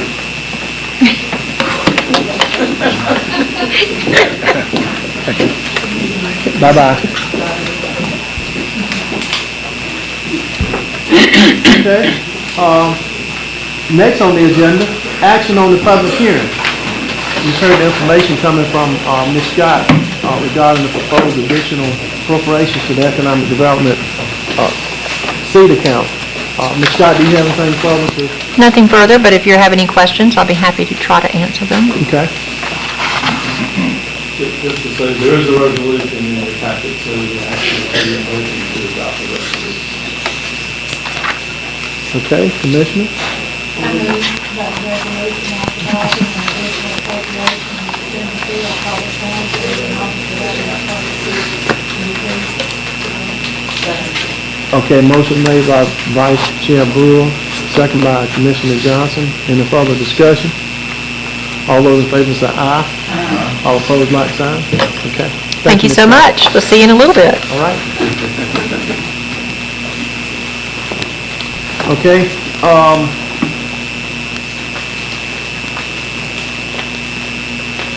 Item 7A deals with the need-based public schools capital fund application, Walker Crescent School District. We have the Superintendent Thompson with us this morning, and I think also Robbins with his letter. Good morning. Good morning.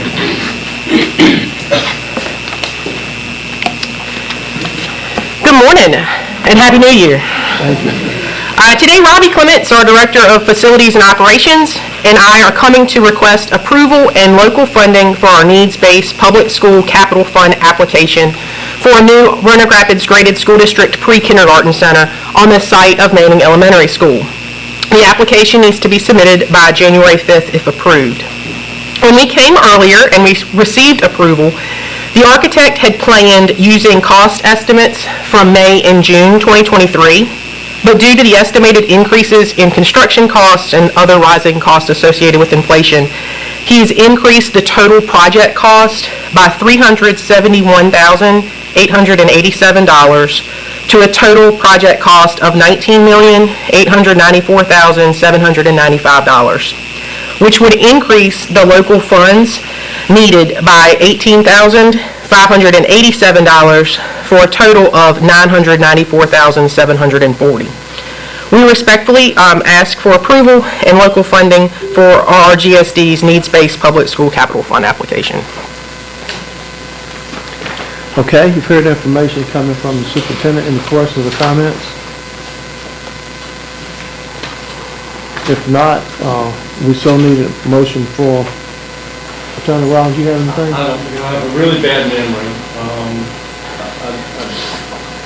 As the county manager, we have a really bad memory. We actually approved authorizing the application be submitted in addition to the grant, or are we just getting additional money for the match? I think you already approved submission of the application. That was in the minutes. So what changed was the match amount increased slightly. Okay. So is that what we need to be voting on today? increases? Yes. Okay. Your local match increases. And then Okay. I have the signature page. Awesome. For Chairman Bryant to sign. Thank you. I personally, This is what happens when they let me off. I like it. all we're doing is increasing what the county's That's right. responsible for, and it is still a bargain deal. It's not 5 more million, as we've been asked for 2 other recent requests. So I move the request be approved, Mr. Chairman. Okay, motion made by Vice Chair Brewer, second by Commissioner Davis. Any further discussion? All those in favor say aye. All opposed? Okay, Madam Clerk, let the record so reflect that it's unanimous. Thank you all. Okay, y'all welcome. All right. Next item, and you know what I have in item B, we're going to item C, resolution endorsing the establishment of nonprofit for the Halifax County 250th celebration. We're happy to have Mr. Larry Perkins with us. Come forward. Good morning, sir. Good morning, thank you. Thank you, Mr. Chairman, thank you, Commissioners, and ladies and gentlemen. Larry Perkins from the big metropolis of Enfield, North Carolina. It is good to be back, I'm telling you, after all these years. But I do bring you greetings this morning on behalf of the Halifax County Quincentennial Authority Commission and our members, which we have a lot of them here today, in support of this resolution that we're going to hopefully present to you. I know we had a PowerPoint, and you may have some of that in your package, but I'm here today just to ask you to support a resolution to establish a nonprofit for the Halifax County semi-quincentennial, I can say that again, semi-quincentennial commission. So that's what we're here today. Let me just kind of give you a little bit of a background, if you will. As you know, this April 12th is coming up, and it's going to be a huge milestone for Halifax County. It's really going to be another milestone. April 12th of this year actually kicks off a 3-year program to celebrate Halifax County. And the best thing about this whole thing is that I believe Halifax County is a well-kept secret. We have a story to tell. Halifax County is the birthplace of America's independence. It is right here in Halifax County that all this began. Had it not been for Halifax County, I am not sure that in July 4th, 1776, that we would have been standing here today. So it was right here that the brave souls of the men and women and people who stood up to support Halifax County. In 2026, we will celebrate 250 years of that when it came to that resolve here in Halifax County. We have an opportunity, I believe, to showcase the rich history of Halifax County, that milestone. And as I say, we have a story to tell. The story about what Halifax County did to participate in our American Revolution and our America's independence, for sure. But also more than that, I believe that looking at the people, looking at the people who help support and help bring about Halifax County. If you look at people like Governor John Branch, for instance, who, as you know, was a naval secretary. He was the only person who was the governor of the state of North Carolina and the territory of Florida at the same time. But in addition to that, his legacy or his family lineage also goes back to our Thomas Jefferson. So Thomas Jefferson's grandson, great-grandson, was also married into the Branch family. So we have a story to tell. And I think that's what we're aiming to do, is to look at telling our story about Halifax County. As I say, what I'm here today to ask for is a resolution to adopt, to establish a nonprofit for the America 250th. I believe that what we're doing, talking to our colleagues, part of that resolution is to make sure that when we establish a nonprofit, that we can do things that we couldn't otherwise do. Meaning, if it was a county piece, there are things that we could not enter into contracts. We could not have alcohol sales, various things. So establishing nonprofit allows us to do a lot of other things. So we would be the gatekeepers of this. nonprofit. We would be able to seek grants. We'd be able to look at sponsorships. We'd be able to go to banks to elicit different sponsorships there, contributions, and we could work with other nonprofits as well. Enter contracts and be the custodian of merchandise and things. I know Lori is dealing with a family emergency. Had she gone before me, you would have saw a lot of the things that we have already been developing. So we're looking at a lot of things. But I also believe that this America 250 for Halifax County serves not only for the next 3 years, but I believe it's a catalyst to push us forward. We have an opportunity to look at expanding our role on tourism and economic development. So I believe that this is going to serve us well in a lot of different respects by looking at economic development, because we got an opportunity to bring people to Halifax County. You best believe that we're going to showcase the entire county. And that's what we're doing. I've been spending a great deal of my time going to the various towns within Halifax County. Littleton, Scotland Neck, I'll be going to Hollister, I'll be going to Hoggood, and talking about how they can play a role in the America 250. So I've been doing a lot of time and a lot of speaking, trying to get people engaged. So it's not only the town of Halifax, which is important, but it's the county of Halifax, and that's one of the things that we're going to be doing with that. I want to also tell you that, looking at this, what happens at the end? What happens at the end of 3 years? One of the things that we're looking at is to creating a legacy. So the legacy portion of this is to be looking at the legacy of the people who came before us, the Board of Commissioners here, and the people that's going to get involved in this. So part of what we want to do, at the end, if there's funds left, we're looking at building what we're calling a Freedom Park. And a Freedom Park will not only be here in Halifax, but we have talked about making sure that every town within Halifax participates in that Freedom Park in some way. In other words, we want to spread this throughout the county. So that's one of the pieces that we're looking at. How do we continue to leave our legacy? How do we get people to continue to come back to Halifax County? And lastly, a part of this is that obviously we're looking at creating bylaws. If the commissioners so approve the resolution that's before you, then the next step would be establishing bylaws. We have already identified people that we believe would serve well on the nonprofit corporation, not only here in Halifax County, but we're also looking at other luminaries that we may be able to help us in that regard. Capital Broadcasting was one of the names that came up, and obviously the banks that came up. So we're looking at to making sure that we have an influential board that has a full reach, because we want to make sure that we can get everything here to Halifax County. So those are part of what we're looking at. So that would conclude my remarks. So I would ask that the county commissioners consider adopting the resolution to establish a nonprofit. As you know, you've already established the Halifax County 250th Commission, and this will just be another arm that would serve the commission in that regard from a financial standpoint. Thank you. Any questions? Okay, any questions or comments from Mr. Parker? Great presentation. Okay. Yes. All right. If you have perused and looked at the resolution, are there any recommendations?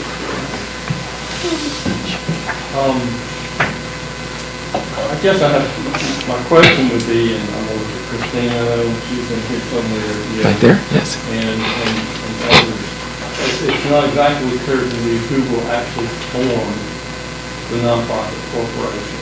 And I don't know if there's been any discussion about that, or who would be responsible for drafting the bylaw. But the resolution itself simply says that the commissioners endorse the establishment of the nonprofit corporation. It doesn't say who actually is going to do that. It is possible for a unit of government to establish a nonprofit corporation, but bear in mind, when you do that, it takes on some of the same characteristics as the local government. So there's probably some discussion that we need to have about who exactly is going, what entity, what person, what group of persons are going to actually form a nonprofit. And if the purpose of the resolution is just to say, we the commissioners don't mind that being done, I'm perfectly fine with the resolution. If the resolution is for us to do it, then I need more involvement, and it's not that. She's giving me a shake at the hip. Again, the consequences of me being out for 10 days. Also, Ms. Jones, that's an excellent question. Yes. And this is a question I was going to ask anyway, Ms. Jones. Yeah, Excellent question. All right, anyone else?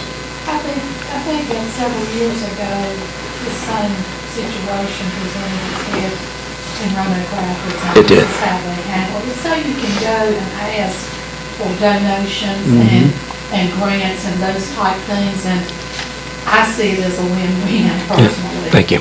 For the commission. So I move to approve the resolution endorsing the establishment of a nonprofit corporation on behalf of the Halifax County Centennial Commission. Motion made by Vice Chair Brewer, is there a second? Second by Commissioner Davis. Any further discussion? That's a good point, Commissioner Brewer. Could we perhaps, and again, I'm not splitting hairs with Mr. Brewer, but could we actually just have a motion to adopt the resolution as presented? Because I'm much better with that. Sure, I'd be glad to say that, but in those of you forgotten, I move that the resolution presented to us today be approved as written. Ms. Davis, you okay with that? Yes. Okay. All right, okay. Madam Clerk, I know you got everything on that record over there. All right, all those in favor say aye. Aye. All opposed? Mr. Perkins, thank you and your committee, as well as the entire group. Thank you, sir.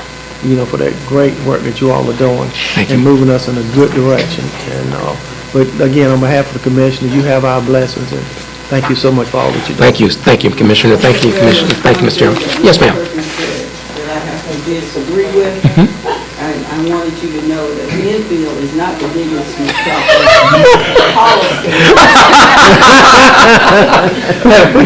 We had, that's probably awesome.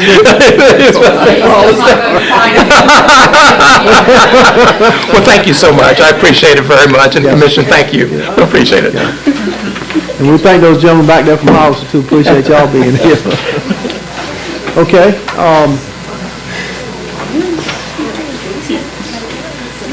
Item D, we're going to hear from Mr. Jerry Edmonds, 4-H, is this 4-H? Halifax County 4-H.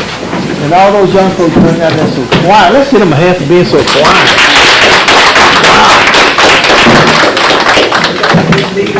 Yeah, I tell you, quiet as a mouse. Like that. We usually come with the crowd. Good morning. That's all right. Keep going up. Okay.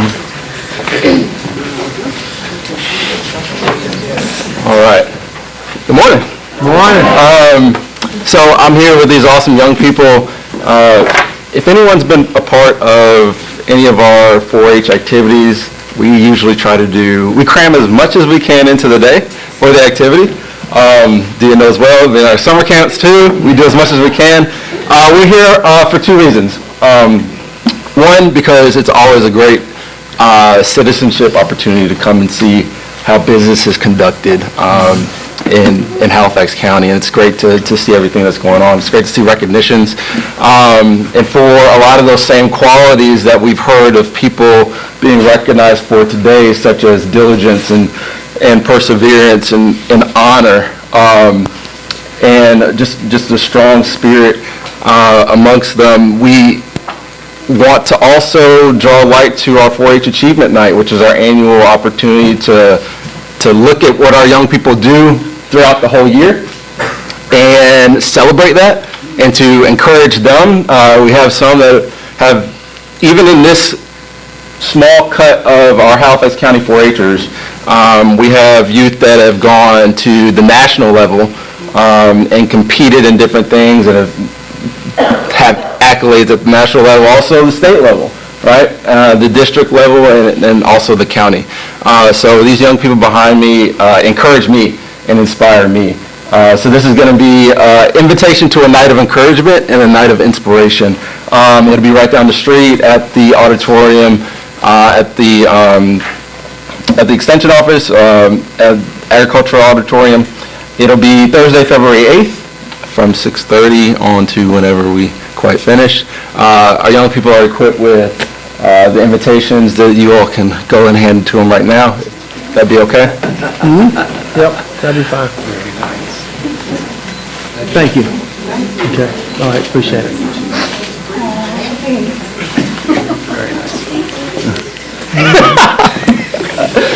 They're really excited that they just were able to do that. I won't say which ones are most excited. It's the bigger kids. But yeah, we really appreciate everything that's done here, from the support just to everything. So our young people, like I said, they really do inspire us. Even this year was such an amazing year. So we get to celebrate that kind of slightly after the turn of the new year, but we definitely want to extend these invitations in person. So thank you all. Yeah. Thank you so much. We appreciate it. Yeah. And as you all take your seat, I do want to recognize Pat Peel and Melinda Hill. Thank them for being Yes. here as well. And Yes. I know both of them are very active in 4-H. And Yeah. Jared Peel, Pat's son, was instrumental. And we appreciate him. Thank you.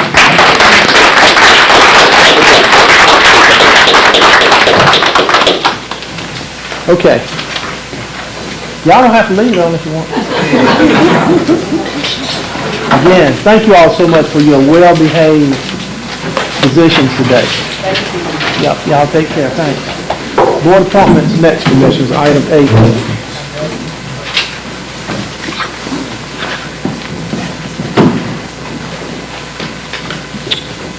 Okay,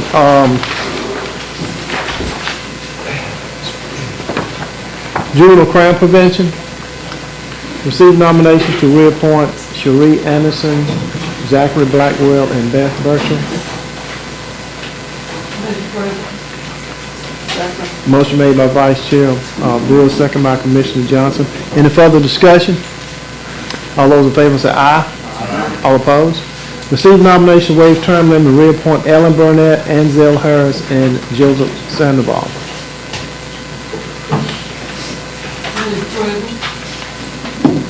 Motion made by Vice Chair Brewer, is there a second? Second by Commissioner Webb. Any further discussion? All those in favor say aye. Aye. All opposed? Okay, I think that's all, Madam Clerk, right? Okay. Just keep in mind of the vacancies that we have, and, as we move through it, let's just keep that in mind and try to get some of those filled. Okay, economic development, Ms. Scott. That'll still be there when I get done. So good morning again.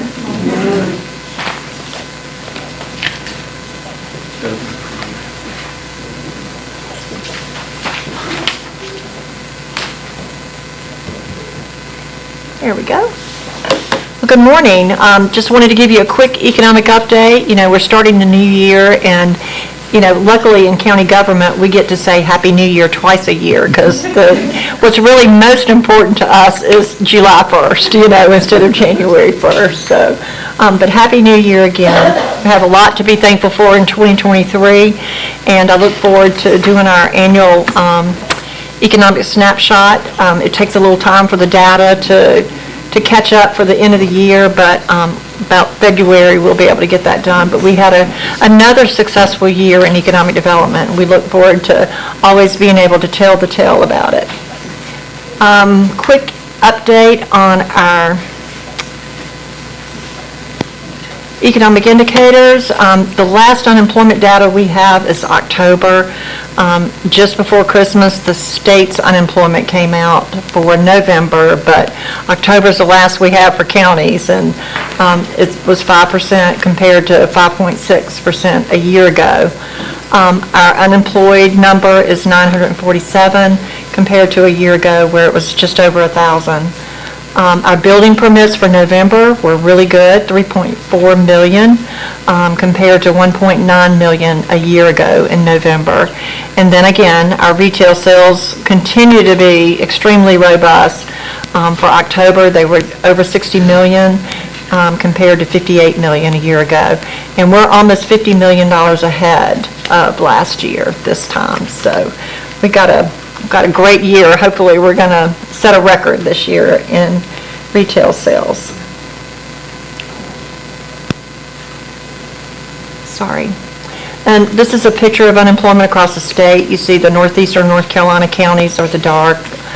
We are historically higher, but Halifax County, in comparison to the other counties, we still are extremely low at 5%. And even for October, counties like Edgecombe and Martin that are generally higher, their rates were in the 5.2% range. So a lot of construction activity. I went back and looked to see what the makeup of the employment was, and a lot of construction, people trying to finish projects before the end of the year. So you see a lot of wholesale trade and construction employment growth.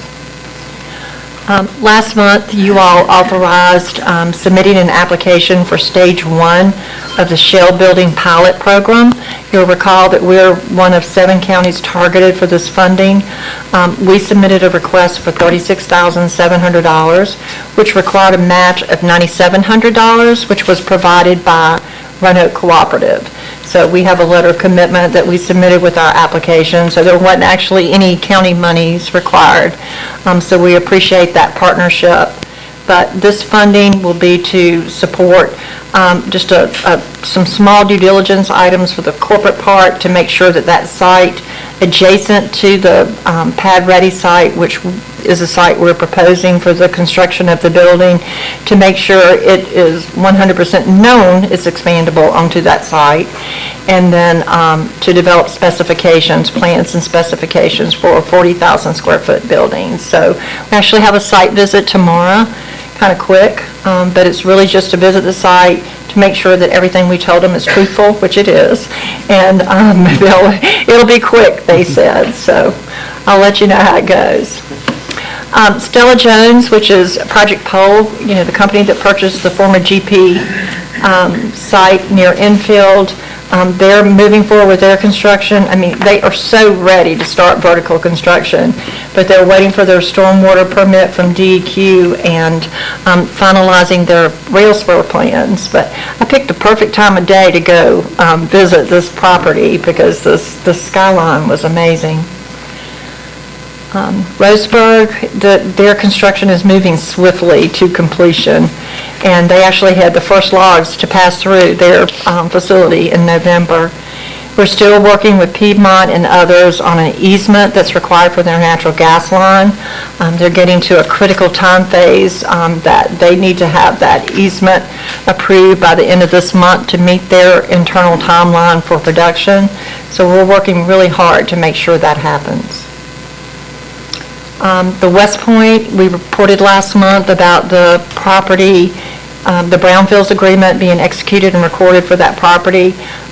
The company, the owner of the property, Stan Spillman, Sunrise Industrial Properties, sold the property to a company, a Chinese-American company that has set up a North Carolina LLC. It's called 1200 NC LLC, the day after recording the Brownfields agreement.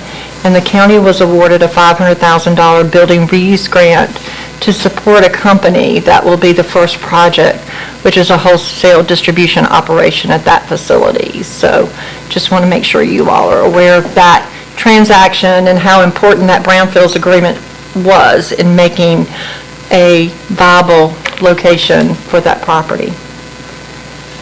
Bender Holtz, we've had some existing industry meetings. We're working with them to try to determine what their rail needs might be in the future and to collaborate with them for extension of the county-owned rail spur that we have at their site that they're not using currently. We have a meeting set up for the week of January 22nd, so we'll keep you posted on how that proceeds. Some of the significant projects that are ongoing in the county, the brewery facility, if anybody's been through Littleton, you see that really astonishing-looking facility that is nearing completion that will be opening this year. And then the Main Street Mercantile, I don't know if anybody had a chance to visit that facility, but very nice facility. It's good to have a shopping option that is, something other than some of the common retails that we're used to, what is the word I'm looking for? Used to take shopping at, anyway.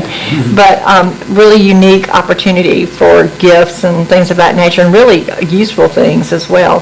Plus wine, if you're a wine drinker. The Hilton Garden Inn, if anybody has noticed, has gotten a facelift, which is external, and then I understand that they're going to be doing internal renovation as well. And then the Fairfield by Marriott construction is well underway. It's really great to see that project move forward, and their goal is to be done by the end of this year. And we have a number of ongoing projects. Mr. Perkins talked about the America 250th celebration. That really is a tremendous opportunity for us to showcase Halifax County. And as we work with business and industry, letting them know our connection with the Declaration of Independence and how we were the forerunner for independence in this country, it's a great message as well. But we work with our existing industry. We have a number of industrial projects that we're working with our existing industry that you're familiar with, working to bring infrastructure to exit 154 to identify funding for that project, and as well as the Premier Boulevard extension area. And we have some additional proposals for housing study that Halifax Horizons will be considering at their next meeting. Very robust December client activity. You see the projects on the left that are the new inquiries. And then, of course, working with our existing industry and some of our new projects. Project Fresh is the 1200 NC LLC project, so you can make that correlation of projects that are called names during a period of time, code names that become a reality. And so good to see when that happens, for sure. We have some new product available for economic development. We're always looking for available buildings. The former AAA facility is now available for sublease. AAA has a lease that runs through 2029. The owners of the property are not AAA. There's another group that owns the building, and they're very interested in selling, but as long as AAA honors their lease, then they can't sell it. But they're trying to work with them to see if they can figure out a mechanism to sell the property. But the AAA employees are now 100% remote for that facility, so that's a result of the pandemic.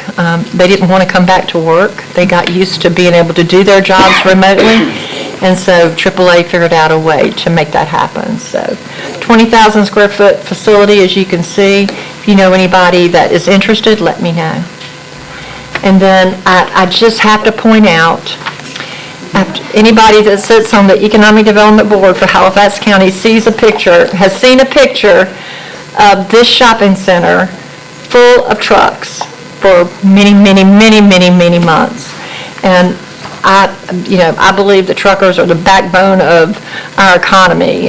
Everything that they do is just, amazing for our economy.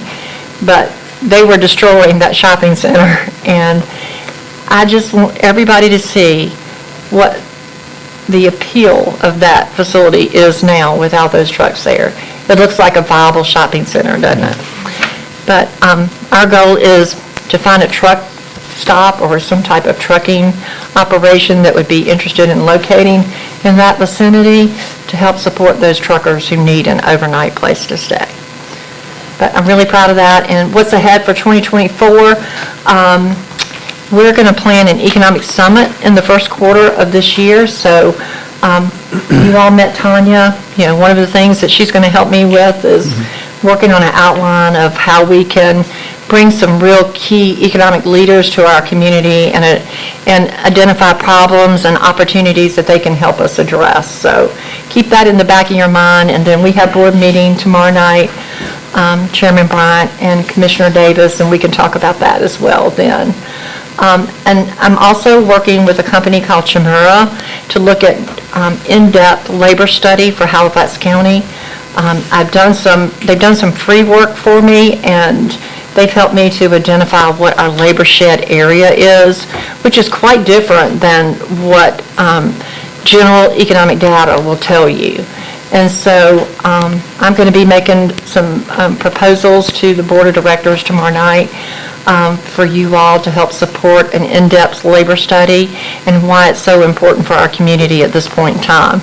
Because in our existing industry visits that we make, the topic that's most important to them is labor. And seems like all of them have positions that need to be filled that aren't able to be filled, and we need to figure out what we can do to improve that. And it's hard to do without understanding, not having good data and understanding the data. So this is really eye-opening opportunity for us.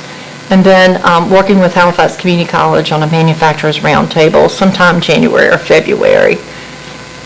So that's all I have, Mr. Chairman and Board of Commissioners. Is there any questions? Okay, any questions or comments, Ms. Scott? Appreciate your support, and thank you, and look forward to a great 2024. Thank you, appreciate you. All right. Hardest working county manager I know. Ms. Denton? Thank you, Mr. Chairman. It's still morning, so good morning again, Commissioners, and Happy New Year. It's one of our New Years. The bigger one's July 1st. That's the bigger one. The real one. The real one for us is July 1. I just have one item for open session today. It was in your weekly update. I'm actually going to call Mary Duncan up to discuss it more in detail with you, but it is a letter to go to the North Carolina Local Government Commission in response to a few items on the water sewer side of our audit. They are not findings. They are related to some quick ratios and capital assets and how those formulas are and what those ratios ended up being for us. I know Chris Williams is still here in the back. Okay. I know he's anxiously awaiting Mary's explanation of this. So if I don't have anything else to report, I was just going to let Mary explain that to you all. And it will need all of your signatures to send back to the LGC. All right, good morning. Morning. All right, so what I have for you is a response that we will send to the LGC. You know, when Tim presented the audit back in December, he brought up and said that there were the little points that the LGC wanted to make sure that the board was aware. The quick ratio, which we exceed that one, and then that we did have a negative $17,000 on the cash flow underwater sewer, and then our capital asset ratio is less than 50. So, but again, ARPA money's going to be spending on some great improvements there. Rates were increased, so those items have gone away. But the LGC wants to make sure that the auditor made you aware of it. So this letter is simply sending it back to the LGC to say that yes, the items have been discussed and corrective measures have been taken place. So just sign it. If I get your signatures on these today, we will upload it to the LGC portal and we'll be finished for 2023.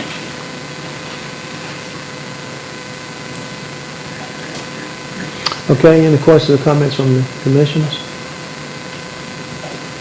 Okay, if not, yes, ma'am. We're signing this attesting to the fact that all of these corrections, this correction has been addressed.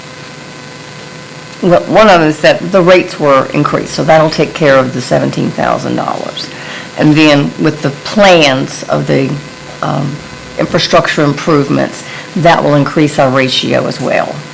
So it's just that we have taken measures to correct these things.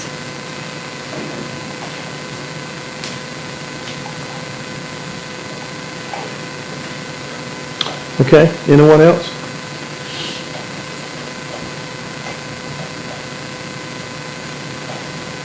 Okay. Thank you. You don't need an action, just need for us to sign it, right? Just if everybody can sign, it'll be all right. Okay, all right, and you have the original one for us to do that? Angela's got one. Okay. Your voice okay? I think everyone is sick in this county. Mr. Chairman, that's all I have for open session. Okay, all right. And just make sure that we all sign this prior to leaving today. Okay, all right, thank you, Madam County Manager. County Attorney, Mr. Rollins. Good morning, Happy New Year. I have one item for you under my report, and that is just before I went on vacation, I was notified that the United States of America wants to renew a lease that we have with them for the USDA offices at the Ag Center. Their current lease actually terminated, I think, on July 31st of this past year, 2023. We've been sort of going month to month since then. But they did finally send a proposed amendment to a lease that would extend this lease an additional 5 years. Will date back to August 1, 2023 and run through July 31, 2028. An annual rent for that office space of $33,574. Before you can approve the lease extension, there has to be a public notice of 30 days that runs in the newspaper. So all I'm asking you to do today is to authorize staff to run that public notice. We'll return to you at the February meeting to consider actual adoption of the lease extension at that time. So it's just a request, if I can have that, to authorize us to run the public notice so we can proceed to the next step in February. Just a motion to authorize the public notice about the proposed lease extension to the Okay, you heard the information coming from our attorney. What is your pleasure? Look for authorization of the public notice. Motion made by Commissioner Johnson. Is there a second? Second by Commissioner Smith. Any further discussion? All those in favor say aye. All opposed? Okay. We'll have one brief matter for you in closed session. Okay, all right. Item 12. I have two matters on item 12, and you all may have some other items. Item A is the letter of condolences regarding Geraldine Pittman Clark. And you can see the letter in your packet of information. And of course, we received a phone call about this, and that's the reason for it. She passed, as you can see, she was born May 4th, 1920 in the Brinklinville community of Halifax County, Enfield, Mr. Perkins. And so there was the annual celebration of the Rosenwald schools. She attended the schools, and her father, who was Carrie Pittman, faithfully served the citizens of the county by his active and skillful participation in the building of the Rosenwald schools, and was instrumental in the educational needs of African American students at that time. But she passed, and the family requested a letter from the county, and leaders in the community did too. So that's the reason for this. Need a motion for your approval on this. Motion made by Commissioner Johnson. Is there a second? Second by Commissioner Davis. Any further discussion? All those in favor say aye. All opposed? Okay, and the next one is a letter of condolences regarding Lucille Northington Daniel. She was from Halifax, I believe, and also she had just turned 100 years old and passed. And she was born November 8th, 1923, and passed away on December 5th, 2023. And anyway, the family, made us aware of it. And so anyway, we just submitted a letter to the funeral home at their request. Okay, motion made by Vice Chair Brewer. Is there a second? Second by Commissioner Smith. Any further discussion? All those in favor say aye. All opposed? Okay. I tell you what, we've had folks to turn 100, haven't we? It's a blessing. I'm 66, so I got what, 30?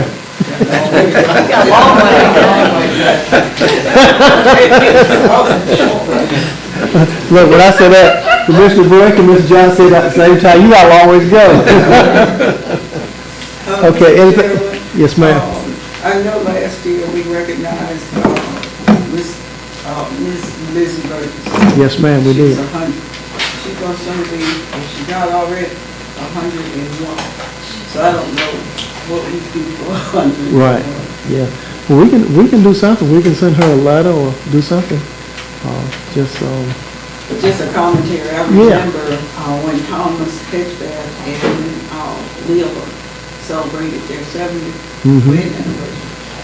And I went to the Hallmark place to get a card. And the lady there told me, we don't make cards for people that's been married 70 years. We don't have cards. wow. How about that? That's kind of unbelievable. I mean, some people do reach that plateau. Yeah.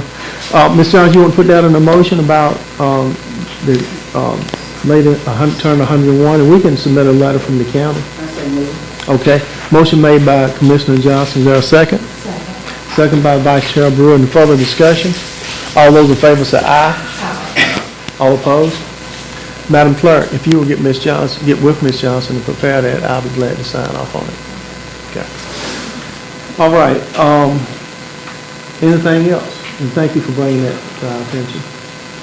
Mr. Chairman, Yes, I sir. don't know if there's something we want to discuss at this particular time. I'm sure all of us probably got email from Miss Gillis Powell. Yes, sir. And I did promise her that I would see that it was brought to our attention, and I think she said she spoke to some of the other commissioners as well.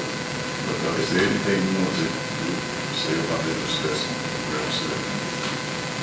Okay. I do remember seeing it. Even tell me the particulars of it a little bit. I'm a little bit vague.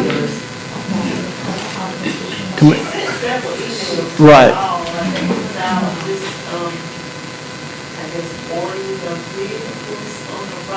Oh. And that person is using abandoned vehicles as storage. Okay. It's just I guess the eyesore Mhm. to her. Right. Okay. I remember it now. All right. It's coming to me. Yeah. We should did say something about county officials were over the situation. Okay. We've had some conversations with Chris Roundtree about it, and with the holidays, with people being out, we're gonna have to revisit it. But I think there's some limitations on what we're able to do, and so we'll have to. No, well, I am now. The email, I was copied on the email while I was. I'm pulling it now. Right, while I was in Tennessee last week, and I did email a few thoughts to the county manager and to Mr. Roundtree, and we certainly are going to, I'm sure we're going to discuss it in management team this afternoon, and I'll have other discussions, because there are a number of issues involved that you really have to think through when you're talking about taking some kind of enforcement action with respect to a nuisance or a public health nuisance, if it amounts to that, or a public safety nuisance, if it amounts to that, and all that's going to be involving Mr. Roundtree as well. Okay. Ms. Denton, Attorney Rollins, can you at least respond to that later in some way? And I know you can't get into the weeds of it as far as the details, because you hadn't had that discussion among your management team. But just respond on behalf of the Board of Commissioners to just acknowledge that we have received it and that you all looked into it. Okay. What have you, okay? Yes, sir. Is that okay with the commissioner? Yes, sir, I would Okay. appreciate that. All right. Ms. Davis, you have something else? Well, I was just sort of thinking, Martin Luther King's holiday is coming up. I Mhm. just wondered if the board would be willing to, also some discussion in the honor service, they recognize someone who has provided, community service to, Halifax County. Right. Along the same,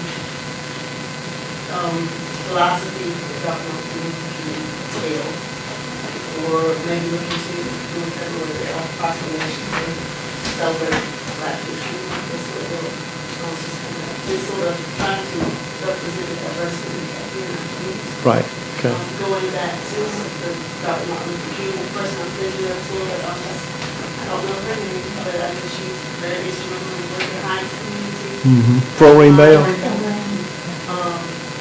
give it where you can give the recognition for it. Okay. That's a good idea. All right, anyone else? Any thoughts about that? Ms. Denton, here again, is that something maybe that you all can talk about at your management team meeting and kind of kick it around and just kind of let us know what you think? Yes, sir. And even with that, you know, I know we're on live stream right now, if you'll find out, but that's okay, huh? If we're gonna do that, we're gonna have to have some guidelines. And criteria. Because once we recognize one person, then we're gonna have some discussion about, how they were selected, why you didn't select whoever. So we're gonna need some guidelines, and we'll take a look at that. Yeah, so keep that in mind too, Ms. Denton. I have some ideas, we'll talk about it in the Okay, all right, very good. All right. Thank y'all. Ms. Johnson, you see why you're gonna be missed too, right?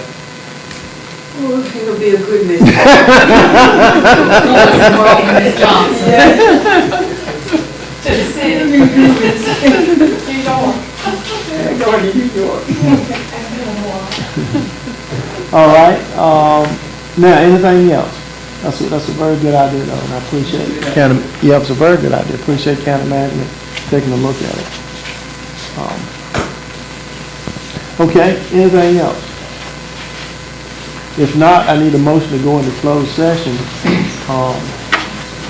Hold on, before we do that, I need to know why we're going to closed session. Turn around. Sure, I do know that we have closed session minutes to approve. Right, One, yes. the other would be to preserve the attorney-client privilege and to preserve confidential information of a third party that needs to be protected. Okay. In our discussion. All right. And Miss- a personal one. Okay, all right. Ms. Scott? Excuse me. I'm did going you- to listen to one of the items when Mr. I Mullins need has. Ms. Scott for mine, yes. Okay, all right, with that being said, can I get a motion to go into item closed session, North Carolina General Statute 143-318.11? Motion for that? Motion made by Commissioner Johnson, is there a second? Second by Vice Chair Brewer. In further discussion, all those in favor say aye. All opposed? Okay.